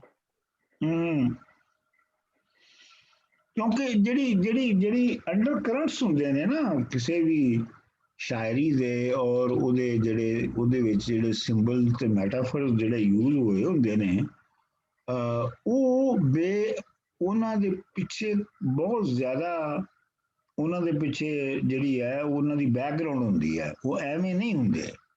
ਮਤਲਬ ਆਖਰ ਜਿਹੜਾ ਸ਼ਾਇਰ ਸੀ ਉਹ ਮਿਰਜ਼ੇ ਨੂੰ ਬਰਛੀ ਵੀ ਤੇ ਫੜਾ ਸਕਦਾ ਸੀ, ਜਾਂ ਉਹ ਆਪਣਾ ਸਿਆਲਾਂ ਨੂੰ ਤੀਰ ਕਮਾਨ ਦੇ ਸਕਦਾ ਸੀ। ਉਹ ਬਹੁਤੇ ਸਾਣੇ ਇਕੱਲਾ ਸੀ, ਉਹ ਫੇਰ ਵੀ ਨੂੰ ਮਾਰ ਸਕਦੇ ਸਨ। ਤੇ ਲੇਕਿਨ ਇਹ ਹੈ ਕਿ ਇਹ ਤੀਰ ਕਮਾਨ ਚਲਾ ਰਿਹਾ ਹੈ ਤੇ ਉਹ ਬਰਛੀ ਚਲਾ ਰਿਹਾ। ਤੇ ਇਹ ਮੇਰੇ ਖਿਆਲ ਦੇ ਵਿੱਚ, ਔਰ ਦੂਜੀ ਇਹ ਹੈ ਕਿ ਜਿਹੜੀ ਪੁਰਾਣੀ ਕਦੀਮ ਸੁਸਾਇਟੀ ਹੈ ਉਹਦੇ ਵਿੱਚ ਔਰਤ ਜਿਹੜੀ ਹੈ ਉਹਦੀ ਹਸੀਅਤ ਅੱਗੇ ਸੀ ਤੇ ਮਰਦ ਦੀ ਪਿੱਛੇ ਸੀ। ਤੇ ਇਹ ਵੀ ਹੈ, ਇਹਦੇ 'ਚ ਸ਼ੱਕ ਪੈਂਦਾ ਮੈਨੂੰ ਕਿ ਇਹਦੇ ਵਿੱਚ ਜਿਹੜਾ ਇਸ਼ਾਰਾ ਹੈ ਇਹ ਵੀ ਹੈ ਕਿ ਮਿਰਜ਼ਾ ਜਿਹੜਾ ਹੈ ਉਹ ਇੱਕ ਐਸਾ ਕਿਰਦਾਰ ਹੈ ਜਿਹੜਾ ਕਿ ਪੁਰਾਣੀ ਰਹਿਤਲ ਜਿਹੜੀ ਹੈ, ਜਿਹੜੀ ਪ੍ਰਿਮਿਟਿਵ ਜਿਹੜੀ ਹੈ ਸੀ, ਉਹਨੂੰ ਵਾਪਸ ਜ਼ਿੰਦਾ ਕਰਨ ਦੀ ਕੋਸ਼ਿਸ਼ ਕਰ ਰਿਹਾ ਹੈ, ਜਿਹੜੀ ਕਿ ਕਦੀ ਇੱਕ ਵਾਰੀ ਜਾ ਕੇ ਫਿਰ ਹੋ ਨਹੀਂ ਸਕਦੀ। ਪਰ ਉਹਦੀ ਜਿਹੜੀ ਫੈਮਿਲੀ ਹੈਗੀ ਆ ਉਹ ਤੇ ਬੜੀ ਨੈਗੇਟਿਵ ਸੀਗੀ। ਉਹਨਾਂ ਨੇ ਗੱਲਾਂ ਆਖੀਆਂ ਨੇ ਉਹ ਤੇ ਬਿਲਕੁਲ ਪੈਟਰੀਆਰਕਲ ਸੁਸਾਇਟੀ ਨੂੰ ਡਿਪਿਕਟ ਕਰ ਰਹੇ ਨੇ। ਸਹੀ ਹੈ ਉਹ ਵੀ ਹੈ। ਤੇ ਮੈਨੂੰ ਏਦਾਂ ਲੱਗਦਾ ਜਿੱਦਾਂ ਲਾਈਕ ਸ਼ੀ ਐਕਸਪਲੇਨਸ ਕਿ ਉਹਨਾਂ ਦੇ ਘੋੜੇ ਕਿੰਨੇ ਵਧੀਆ ਸੀ, ਉਹ ਬਿਹਤਰ ਖਾਣਾ ਖਾਂਦੇ ਸੀ, ਇਹ ਉਹ ਕਰਦੇ ਸੀ। ਮੈਨੂੰ ਇਹਦਾ ਦੀ ਇਕਨੋਮਿਕ ਡਿਸਪੈਰਿਟੀ ਜਿਹੜੇ ਉਹ ਜ਼ਿਆਦਾ ਪ੍ਰੋਗਰੈਸਿਵ ਸੀਗੇ, ਮਾਡਰਨ ਸੀਗੇ, ਇਹ ਥੋੜੇ ਜਿਹੇ ਹੂੜਮਤ ਸੀਗਾ, ਇਹਦਾ ਦਿਮਾਗ ਵੀ ਇਮੈਚਿਓਰ, ਜ਼ੋਰ ਦੇ ਬਲ ਦੇ ਵਿੱਚ ਇੱਕ ਸਭ ਕੁਝ ਕਰਨਾ। ਇਹ ਤੇ ਸਾਫ਼ ਹੀ ਨਜ਼ਰ ਆ ਰਿਹਾ ਜਿਹੜੀ ਤੁਸੀਂ ਗੱਲ ਕਰ ਰਹੇ ਹੋ। ਲੇਕਿਨ ਕਿਉਂਕਿ ਦੋ ਰੀਜਨਸ ਦੀ ਗੱਲ ਹੋ ਰਹੀ ਹੈ ਤੇ ਇਹਨੂੰ ਇੰਜ ਵੀ ਦੇਖਣਾ ਪਏਗਾ ਕਿ ਜੇ ਉਹ ਉੱਥੇ ਪੈਟਰੀਆਰਕੀ ਜਿਹੜੀ ਹੈਗੀ ਹੈ ਉਹ ਆ ਚੁੱਕੀ ਹੈ, ਜਿੱਥੇ ਮਿਰਜ਼ਾ ਰਹਿੰਦਾ ਹੈ ਉਹ ਠੀਕ ਹੈ। ਇਹ ਵੀ ਲੱਗਦਾ ਹੈ ਕਿ ਪੈਟਰੀਆਰਕੀ ਆ ਚੁੱਕੀ ਹੈ, ਉਹ ਮਿਰਜ਼ਾ ਖੁਦ ਪੈਟਰੀਆਰਕੀ ਦਾ ਸਿੰਬਲ ਹੈ। ਲੇਕਿਨ ਇਹ ਲੱਗਦਾ ਹੈ ਕਿ ਇਹ ਪ੍ਰਿਮਿਟਿਵ ਪੈਟਰੀਆਰਕੀ ਹੈ, ਜਿਹੜੀ ਬਹੁਤ ਸ਼ੁਰੂ ਦੇ ਵਿੱਚ ਆਈ, ਇਹ ਉਸ ਵੇਲੇ ਦੀ ਗੱਲ ਹੈਗੀ ਹੈ। ਕਿਉਂਕਿ ਦੇਖੋ ਨਾ ਉਹਦੀ ਘੋੜੀ ਵੀ ਇੰਝ ਹੀ ਹੈ, ਉਹਨਾਂ ਦੇ ਘੋੜੇ ਨੇ ਮੁਰਾਤਬ ਹੋਰ। ਇਹ ਜਿਹੜੀ ਬੱਕੀ ਹੈ ਬਮੁਕਾਬਲ ਉਹਨਾਂ ਦੇ ਆਪਣਾ ਸਾਹਿਬਾਂ ਦੇ ਟੱਬਰ ਦੇ ਘੋੜਿਆਂ ਦੇ, ਇਹ ਕਿਉਂ ਮਾੜੀ ਹੈ? ਇਹ ਕਿਉਂ ਸੁੱਕੀ ਜਿਹੀ ਹੈ? ਮਤਲਬ ਇਹ ਮਿਰਜ਼ਾ ਜਿਹੜਾ ਹੈ ਉਹ ਸਮਝਦਾ ਹੈ ਕਿ ਇਹ ਜਿਹੜੀ ਬੱਕੀ ਹੈ ਮੇਰੀ, ਜਿਹੜੀ ਇਹ ਮਾੜੀ ਜੀ ਘੋੜੀ ਲੱਗਦੀ ਹੈ ਲੋਕਾਂ ਨੂੰ, ਇਹ ਕੋਈ ਮਿਰੇਕਲ ਕਰ ਸਕਦੀ ਹੈ। ਮੇਰਾ ਜ਼ਾਤੀ ਖਿਆਲ ਇਹ ਹੈ, ਦੋ ਇਲਾਕਿਆਂ ਦੀ ਜਿਹੜੀ ਤਰੱਕੀ ਹੈ ਨਾ ਜੀ, ਔਰ ਜਿਸ ਉਸ ਵੇਲੇ ਉਸ ਪੱਧਰ ਤੇ ਇਹ ਦੋ ਇਲਾਕੇ ਮੌਜੂਦ ਨੇ, ਉਹਨਾਂ ਦੀ ਡਿਸਪੈਰਿਟੀ ਡਿਸਪੈਰਿਟੀ ਦਾ ਇਕਨੋਮਿਕ ਡਿਸਪੈਰਿਟੀ ਵੀ ਇਹਦੇ 'ਚ ਹੈ ਤੇ ਦੂਸਰੀ ਡਿਸਪੈਰਿਟੀ ਤਰੱਕੀ ਦੀ ਵੀ ਹੈ। ਅਗਰ ਦੇਖੋ ਇਹ ਖਰਲ ਰਹਿੰਦੇ ਸਨ ਕਮਾਲੀਏ ਦੇ ਇਲਾਕੇ 'ਚ ਤੇ ਝੰਗ ਦੇ ਵਿੱਚ ਸਾਰੇ ਸਿਆਲ ਰਹਿੰਦੇ ਸਨ। ਸਿਆਲਾਂ ਦੀ ਜਿਹੜੀ ਜ਼ਮੀਨ ਦੀ ਮਲਕੀਅਤ ਹੈ ਤੇ ਉਹਨਾਂ ਤੇ ਜ਼ਰਾਤ ਦੀ ਹੈ, ਇਹ ਬੜੀ ਐਸਟੈਬਲਿਸ਼ਡ ਹੈ ਜਿੰਨੇ ਵੀ ਕਿੱਸੇ ਹੈ ਨੇ। ਔਰ ਜਿਹੜਾ ਕਮਾਲੀਆ ਔਰ ਰਾਵੀ ਦੇ ਇਲਾਕਾ ਹੈ, ਇਹ 12 ਦਾ ਇਲਾਕਾ ਸੀਗਾ ਜਿਹਦੇ 'ਚ ਲੋਕੀ ਪ੍ਰੋਪਰਲੀ ਸੈਟਲ ਨਹੀਂ ਸਨ, ਕਬਾਇਲੀ ਇਲਾਕਾ ਸੀਗਾ। ਜਿਸ ਜ਼ਮਾਨੇ ਦੀ ਇਹ ਸਟੋਰੀ ਕਹੀ ਜਾਂਦੀ ਹੈ ਜਾਂ ਜਿਸ ਜ਼ਮਾਨੇ ਦੀ ਸਟੋਰੀ ਹੈ। ਤੇ ਜਿਹੜੇ ਕਮਾਲੀਏ ਦੇ ਕੋਲ 12 ਦੇ ਲੋਕ ਰਹਿੰਦੇ ਨੇ, ਉਹ ਬਰਛੀਆਂ ਲੈ ਕੇ ਨਹੀਂ ਟੁਰਦੇ, ਉਹ ਤੀਰ ਕਮਾਨ ਨਾਲ ਟੁਰਦੇ ਨੇ, ਕਿਉਂਕਿ ਉਹ ਅੱਧੀ ਹੰਟਿੰਗ ਕਰਦੇ ਨੇ ਤੇ ਬਾਕੀ ਫੂਡ ਗੈਦਰਿੰਗ ਕਰਦੇ ਨੇ। ਮੇਰੇ ਹਿਸਾਬ ਨਾਲ ਜਿਹੜੀ ਝੰਗ ਵਾਲੇ ਲੋਕ ਨੇ ਉਹ ਸੈਟਲਡ, ਯਾਨੀ ਉਹਨਾਂ ਦੀ ਅੱਛੀ ਖਾਸੀ ਉਹ ਚੱਲ ਰਹੀ ਹੈ, ਜ਼ਿੰਮੇਦਾਰੀ ਚੱਲ ਰਹੀ ਹੈ, ਸਾਰੀਆਂ ਫਸਲਾਂ ਆਉਂਦੀਆਂ। ਜਦੋਂ ਮਰਾਂਝਾ ਵੀ ਜਾ ਕੇ ਮੱਝਾਂ ਚਰਾਉਂਦਾ ਹੀਰ ਦੀਆਂ, ਤੇ ਉਹ ਮੱਝਾਂ ਉੱਥੇ ਬਾਕਾਇਦਾ ਮੱਝਾਂ ਤੇ ਖੇਤ ਤੇ ਬਾਕੀ ਸਾਰਾ ਕੁਝ ਮੌਜੂਦ ਹੈ। ਠੀਕ ਨਹੀਂ ਹੈ, ਉਹ ਖੈਰ ਬਾਅਦ ਚ ਕਰਾਂਗੇ, ਤੂੰ ਇੱਥੋਂ ਤੱਕ ਰਹੋ, ਉਹ ਫਿਰ ਹੋਰ ਹੋ ਜਾਣਾ। ਤੇ ਅੱਛਾ। ਜਿਹੜਾ ਸਿਆਲਾਂ ਦਾ area, is it on any trade route ਸੀਗਾ ਕਿਸੇ ਦੇ ਤੇ? ਇਹ ਚਨਾਬ ਦਰਿਆ ਤੇ ਨਾ ਜੀ, ਚਨਾਬ ਦਰਿਆ ਤੇ। ਹਾਂਜੀ, ਇਹ ਚਨਾਬ ਦਰਿਆ ਦੇ ਉੱਤੇ ਹੈ ਨਾ, ਇਹ ਰਾਵੀ ਤੇ ਜਿਹੜੇ ਖਰਲ ਰਹਿੰਦੇ ਨੇ। ਜਿਹੜਾ ਹੈ ਇਹ ਜਿਹੜੇ ਖਰਲ ਨੇ ਇਹ ਰਾਵੀ ਦੇ ਉੱਤੇ ਸਨ, ਔਰ ਰਾਵੀ ਜਿਹੜਾ ਸੀ ਦਰਿਆ ਜਿਹੜਾ ਸੀ ਉਹ ਵੀ ਟ੍ਰੇਡ ਦਾ ਬਹੁਤ ਵੱਡਾ ਰੂਟ ਸੀਗਾ। ਤੇ ਲੇਕਿਨ ਇਹ ਹੈ ਕਿ ਅਸੀਂ ਉਨੀ ਇਕਨੋਮਿਕ ਡਿਟੇਲ 'ਚ ਨਾ ਜਾਈਏ, ਅਸੀਂ ਜਿਹੜੇ ਕਿੱਸੇ ਦੇ ਵਿੱਚ ਦੀਆਂ ਪਰਤਾਂ ਨੇ ਉਹਨਾਂ ਨੂੰ ਹੌਲੀ ਹੌਲੀ ਖੋਲ੍ਹਣ ਦੀ ਜਿਹੜੀ ਆ ਉਹ ਕੋਸ਼ਿਸ਼ ਕੀਤੀ। ਰਾਣਾ ਸਾਹਿਬ ਦਾ ਕਹਿਣਾ ਠੀਕ ਹੈਗਾ ਕਿ ਇਹ ਅਗਰ ਦੋ ਇਲਾਕਿਆਂ ਦੀ ਗੱਲ ਹੈ, ਔਰ ਅਗਰ ਤੁਸੀਂ ਇਹ ਮੰਨ ਲਓ ਕਿ ਇਹ ਰਾਵੀ ਤੇ ਝੀਰਾਂ ਦੀ ਗੱਲ ਨਹੀਂ ਹੈਗੀ, ਚਲੋ ਇੱਕ ਮਿੰਟ ਲਈ ਫਰਜ਼ ਕਰ ਲਓ ਇਹ ਕਿੱਸਾ ਕੋਈ ਦੋ ਹੋਰ ਇਲਾਕਿਆਂ ਦੇ ਵਿਚਕਾਰ ਹੋਇਆ ਹੈ, ਤੇ ਉਹ ਦੋ ਇਲਾਕੇ ਜਿਹੜੇ ਸਨ ਉਹਨਾਂ ਵਿੱਚੋਂ ਇੱਕ ਤਰੱਕੀ ਯਾਫਤਾ ਸੀ, ਦੂਜਾ ਤਰੱਕੀ ਯਾਫਤਾ ਨਹੀਂ ਸੀ। ਦੇਖੋ ਨਾ ਇਹ ਜਿਹੜਾ ਹੈ, ਦੇਖੋ ਹਰ ਲਫ਼ਜ਼ ਦੇ ਮਾਇਨੇ ਹੁੰਦੇ ਨੇ, ਹਰ ਲਫ਼ਜ਼ ਇੱਕ ਸਿਗਨਲ ਹੁੰਦਾ ਹੈ। ਮਿਸਾਲ ਦੇ ਤੌਰ ਤੇ ਉਹ ਆਪਣੀ ਬੱਕੀ ਨੂੰ ਘਿਓ ਪਿਆਉਂਦਾ, ਠੀਕ ਹੈ, ਘਿਓ ਜਿਹੜਾ ਹੈ ਉਹ ਡੰਗਰ ਚਾਰਨ ਵਾਲੇ ਜਿਹੜੇ ਨੇ ਸੁਸਾਇਟੀ ਹੈ ਉਹਦੇ ਵਿੱਚ ਜਿਹੜਾ ਦੁੱਧ ਤੇ ਘਿਓ ਹੀ ਹੁੰਦਾ ਹੈ, ਤੇ ਉਹ ਘਿਓ ਪਿਆਉਂਦਾ ਉਹਨਾਂ ਨੂੰ, ਠੀਕ ਹੈ। ਜਿਹੜੀ ਸਾਹਿਬਾ ਦੇ ਪਿਓ ਦੀ ਜਿਹੜੇ ਘੋੜੇ ਨੇ ਉਹ ਮੁਰਾਤਬ ਖਾਂਦੇ ਨੇ, ਰਾਤਬ ਖਾਂਦੇ ਨੇ। ਰਾਤਬ ਦਾ ਮਤਲਬ ਇਹ ਹੈ ਕਿ ਉਹਦੇ ਵਿੱਚ ਬਕਾਇਦਾ ਗ੍ਰੇਨ ਵੀ ਮਿਲਿਆ ਹੈ, ਕਿਉਂ ਜੀ ਰਾਣਾ ਸਾਹਿਬ? ਇੰਝ ਹੀ ਹੈ ਨਾ? ਜੀ ਜੀ ਬਿਲਕੁਲ ਬਿਲਕੁਲ। ਤੇ ਇਹਦਾ ਮਤਲਬ ਇਹ ਹੈ ਕਿ ਜਿਵੇਂ ਰਾਣਾ ਸਾਹਿਬ ਨੇ ਵੀ ਕਿਹਾ ਕਿ ਬਈ ਉੱਥੇ ਤੇ ਗ੍ਰੇਨ ਉਗ ਰਿਹਾ ਹੈ ਔਰ ਉਹ ਐਗਰੀਕਲਚਰ ਦੇ ਅਗਲੀ ਸਟੇਜ ਤੇ ਪਹੁੰਚ ਗਏ ਨੇ, ਤੇ ਅਜੇ ਪ੍ਰੀਮਿਟਿਵ ਸਟੇਜ ਦੇ ਉੱਤੇ ਹੀ ਹੈਗੇ ਨੇ, ਜਿੱਥੇ ਫੂਡ ਗੈਦਰਿੰਗ ਤੇ ਹੰਟਿੰਗ ਜਿਹੜੀ ਆ ਉਹ ਚੱਲ ਰਹੀ ਹੈ।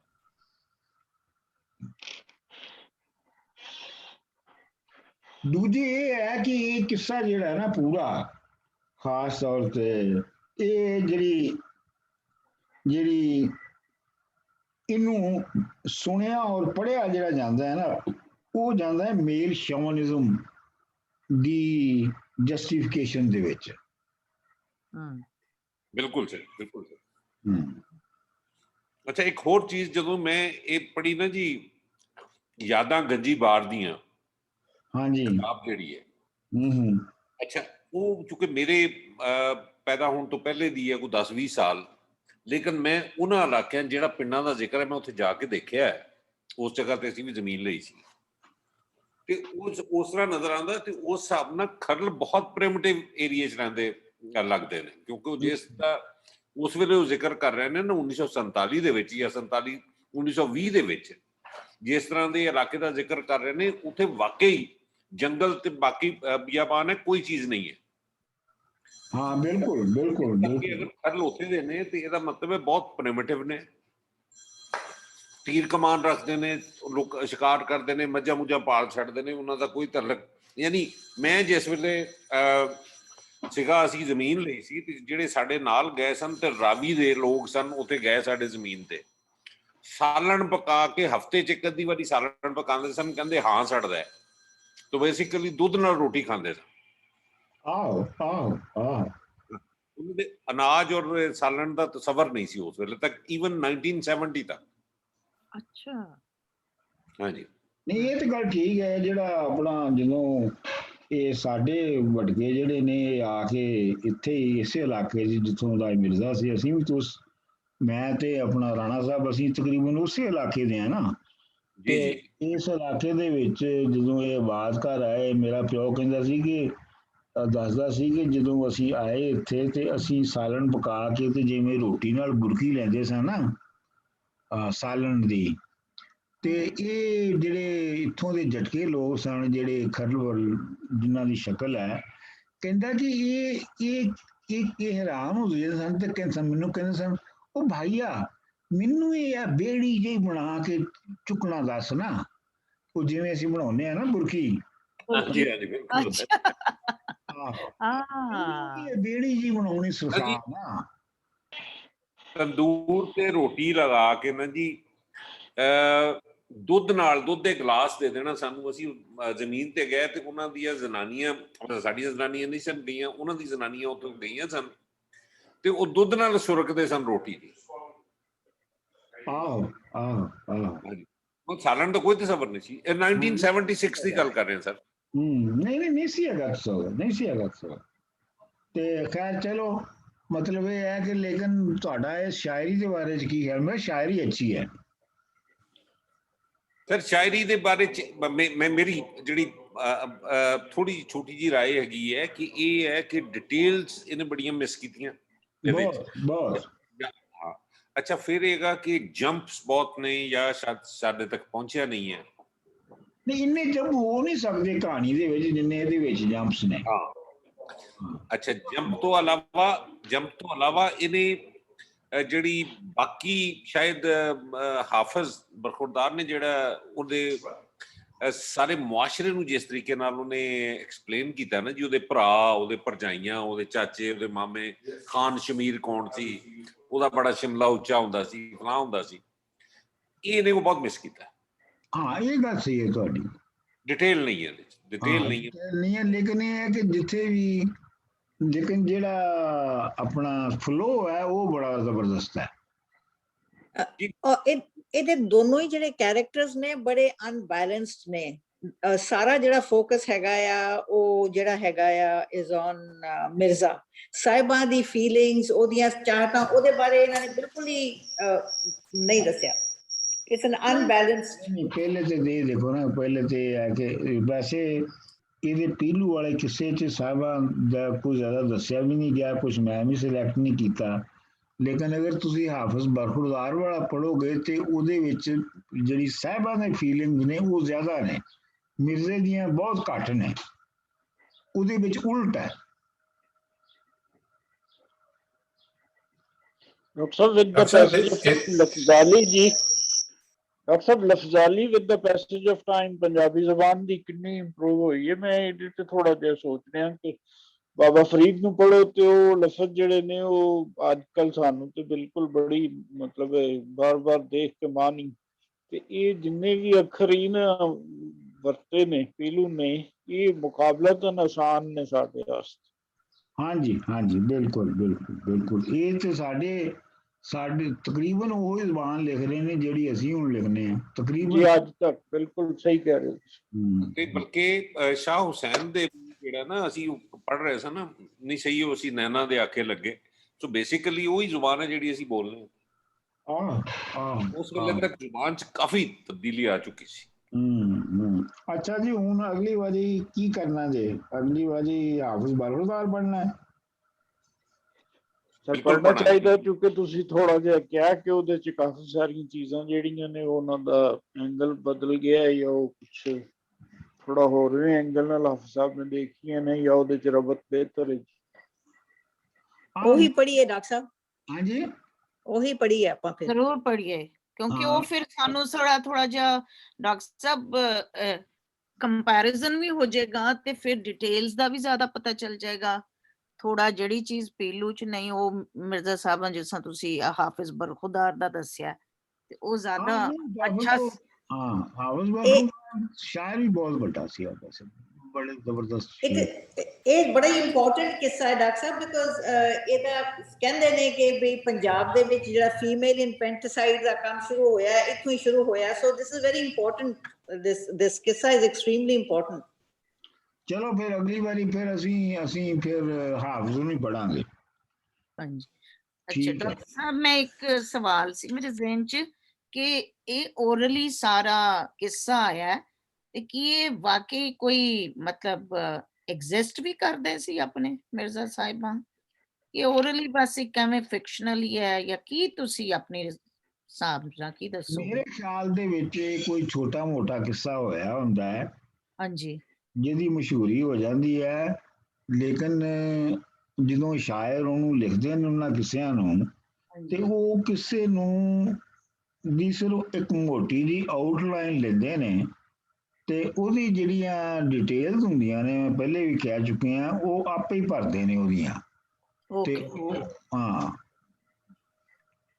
ਤੇ ਚਲੋ ਜੀ ਫਿਰ ਠੀਕ ਹੈ, ਅਗਲੀ ਵਾਰੀ ਹੁਣ ਮਿਲਨੇ ਆ ਠੀਕ ਹੈ ਕੁਐਸਚਨ ਸੀ ਮੇਰੀ, ਨੈਕਸਟ ਟਾਈਮ ਕਰਾਂਗੇ ਜੀ। ਠੀਕ ਸਰ। ਇੱਕ ਕੁਐਸਚਨ ਹੈ ਮੇਰਾ, ਜੇ ਟਾਈਮ ਹੈ ਤੇ। ਹਾਂਜੀ ਦੱਸੋ। ਉਹ ਇਹ ਹੈ ਕਿ ਜਿਹੜਾ ਮਿਰਜ਼ਾ, ਉਹ ਤੁਸੀਂ ਕਹਿ ਸਕਦੇ ਆ ਕਿ ਉਹ ਸਮਾਜ ਦੇ ਅਗੇਂਸਟ ਲੜ ਰਿਹਾ, ਰਸਮੋ ਰਿਵਾਜਾਂ ਦੇ ਅਗੇਂਸਟ ਲੜ ਰਿਹਾ, ਜਿਸ ਕਰਕੇ ਮਰਿਆ, ਕਿ ਉਹਦੀ ਐਰੋਗੈਂਸ ਨੇ ਉਹਨੂੰ ਮਾਰਿਆ, ਜਾਂ ਕਿਉਂਕਿ ਉਹਨੇ ਤਾਂ ਮਰਨਾ ਹੀ ਮਰਨਾ ਸੀ, ਉਹਦੇ ਪਿੱਛੇ ਇੰਨੇ ਭਰਾ ਪਏ, ਘੋੜਿਆਂ ਵਾਲੇ ਲੱਗੇ ਆ, ਭਾਵੇਂ ਉਹਨੇ ਸਾਹਿਬਾਂ ਨੇ ਉਹਦੇ ਤੀਰ ਵਗੈਰਾ ਤੋੜ ਦਿੱਤੇ, ਪਰ ਇਹਦੀ ਲਾਰਜ ਸੁਸਾਇਟੀ ਦੇ ਸਟੇਜ ਦੇ ਉੱਤੇ ਤਾਂ ਉਹਨੇ ਲੂਜ਼ਰ ਹੀ ਸੀ ਨਾ ਉਹ। ਆਹੋ, ਲੇਕਿਨ ਇਹ ਹੈ ਕਿ ਉਹ ਜੋ ਕਰ ਰਿਹਾ ਹੈ, ਉਹ ਵੈਸੇ ਤੇ ਉਹ ਰੀਤ ਨੂੰ ਤੋੜ ਰਿਹਾ ਹੈ ਨਾ, ਲੇਕਿਨ ਉਹ ਜਿਵੇਂ ਰੀਤ ਨੂੰ ਤੋੜ ਰਿਹਾ ਹੈ, ਇਹਦੇ ਵਿੱਚ ਜਿਹੜੀ ਰਿਫਲੈਕਸ਼ਨ ਹੈ ਉਹ ਇੱਕ ਹੋਰ ਗੱਲ ਦੀ ਵੀ ਹੈ, ਜਿੱਥੇ ਮੈਂ ਜਾਣਾ ਨਹੀਂ ਸੀ ਚਾਹੁੰਦਾ, ਕਿ ਬੇਸਿਕਲੀ ਜਿਹੜੇ ਏਲੀਅਨਸ ਆਏ ਸਨ ਬਾਹਰੋਂ, ਉਹ ਉਹਨਾਂ ਦੇ ਨਾਲ ਔਰਤਾਂ ਨਹੀਂ ਸੀ ਆਈਆਂ, ਉਹ ਮਰਦ ਹੀ ਮਰਦ ਆਏ ਸਨ, ਤੇ ਉਹ ਇੱਥੋਂ ਦੀਆਂ ਜਿਹੜੀ ਮੁਕਾਮੀ ਔਰਤਾਂ ਸਨ ਉਹਨਾਂ ਨੂੰ ਚੁੱਕ ਕੇ ਜ਼ਬਰਦਸਤੀ ਉਹਨਾਂ ਦੇ ਨਾਲ ਘਰ ਵਸਾਉਂਦੇ ਸਨ। ਸੋ ਇਹ ਬੜੀ ਕੰਪਲੈਕਸ ਇਹ ਹੈ ਇਹ ਸਾਰੀ ਗੱਲ, ਤੇ ਇਹਨੂੰ ਜੇ ਅਸੀਂ ਬਹੁਤ ਸਟੇਟ ਲਾਈਨ ਦੇ ਵਿੱਚ ਨਹੀਂ ਸਮਝ ਸਕਦੇ, ਇਹਦੇ ਵਿੱਚ ਉਹ ਵੀ ਗੱਲ ਮੈਨੂੰ ਦਿਸਦੀ ਹੈ ਕਿ ਜਿਵੇਂ ਉਹ ਚੁੱਕ ਕੇ ਲਿਆਉਂਦੇ ਸਨ ਔਰ ਆਪਣੀ ਮੁਕਾਮੀ ਔਰਤਾਂ ਨੂੰ, ਇਵੇਂ ਇਹ ਵੀ ਚੁੱਕ ਲਿਆ ਰਿਹਾ ਹੈ, ਲੇਕਿਨ ਇਹ ਨਾਕਾਮ ਰਹਿੰਦਾ ਹੈ। ਸੋ ਇਹ ਤੇ ਬੜੇ ਬਲਰਾਵੇਂ ਨੇ। ਹਾਂਜੀ, ਮੈਨੂੰ ਇਹ ਲੱਗਦਾ ਹੈ ਕਿ ਇਹ ਜਿਹੜਾ ਸਾਰਾ ਇਹ ਕਿੱਸਾ ਹੈ ਨਾ ਜੀ, ਇੱਕ ਤੇ ਮੇਲ ਸ਼ੋਵਨਿਜ਼ਮ ਨੂੰ ਪ੍ਰੋਟੈਕਟ ਕਰ ਰਿਹਾ, ਤੇ ਮਿਰਜ਼ਾ ਜਿਹੜੀ ਟ੍ਰੈਡੀਸ਼ਨਸ ਨੇ ਉਹਨਾਂ ਨੂੰ ਪ੍ਰੋਟੈਕਟ ਕਰ ਰਿਹਾ, ਸਾਰੇ ਕਰ ਰਹੇ ਨੇ। ਠੀਕ ਹੈ, ਮੇਨ ਇਹਦਾ ਥੀਮ ਜਿਹੜਾ ਨਾ ਉਹ ਬੜਾ ਨੈਗੇਟਿਵ ਹੈ ਇਸ ਕਿੱਸੇ ਦਾ, ਜਦੋਂ ਕਿ ਸ਼ਾਇਦ ਬਾਕੀ ਕਿੱਸਿਆਂ 'ਚ ਡਿਫਰੈਂਟ ਹੈ। ਆਹੋ, ਇਹ ਬਿਲਕੁਲ ਵੱਖਰਾ ਇੱਕ ਕਿੱਸਾ ਹੈ। ਬਾਕੀ ਕਿੱਸਿਆਂ 'ਚ ਜਿਹੜਾ ਇਸ਼ਕ ਹੈ ਉਹਦਾ ਤਸੱਵਰ ਹੋਰ ਹੈ, ਉਹ ਇਹ ਨਹੀਂ ਹੈਗਾ ਜਿਹੜਾ ਇਹਦੇ ਵਿੱਚ ਹੈ, ਇਸ ਲਿਹਾਜ਼ ਨਾਲ ਯੂਨੀਕ ਹੈ। ਤੇ ਇਹ ਫਿਰ ਜਦੋਂ ਅਸੀਂ ਹਾਫਿਜ਼ ਦਾ ਵੀ ਪੜ੍ਹ ਲਾਂਗੇ ਤੇ ਫਿਰ ਬਾਕੀ ਪੜ੍ਹਾਂਗੇ ਤੇ ਫਿਰ ਦੇਖਾਂਗੇ ਕਿ ਕਿਵੇਂ ਸਾਨੂੰ ਲੱਗਦਾ। ਠੀਕ ਹੈ ਜੀ, ਠੀਕ ਜੀ, ਓਕੇ, ਬਹੁਤ ਵਧੀਆ ਜੀ, very nice. Thank you doctor Sahib, very very interesting. Doctor ਸਾਹਿਬ ਰੱਬ ਰੱਖਾ ਜੀ। ਰੱਬ ਰੱਖਾ ਜੀ ਸਾਰਿਆਂ ਨੂੰ। ਰੱਖਾ, ਥੈਂਕ ਯੂ ਜੀ, ਸਭ ਨੂੰ, ਖੁਦਾ ਹਾਫਿਜ਼।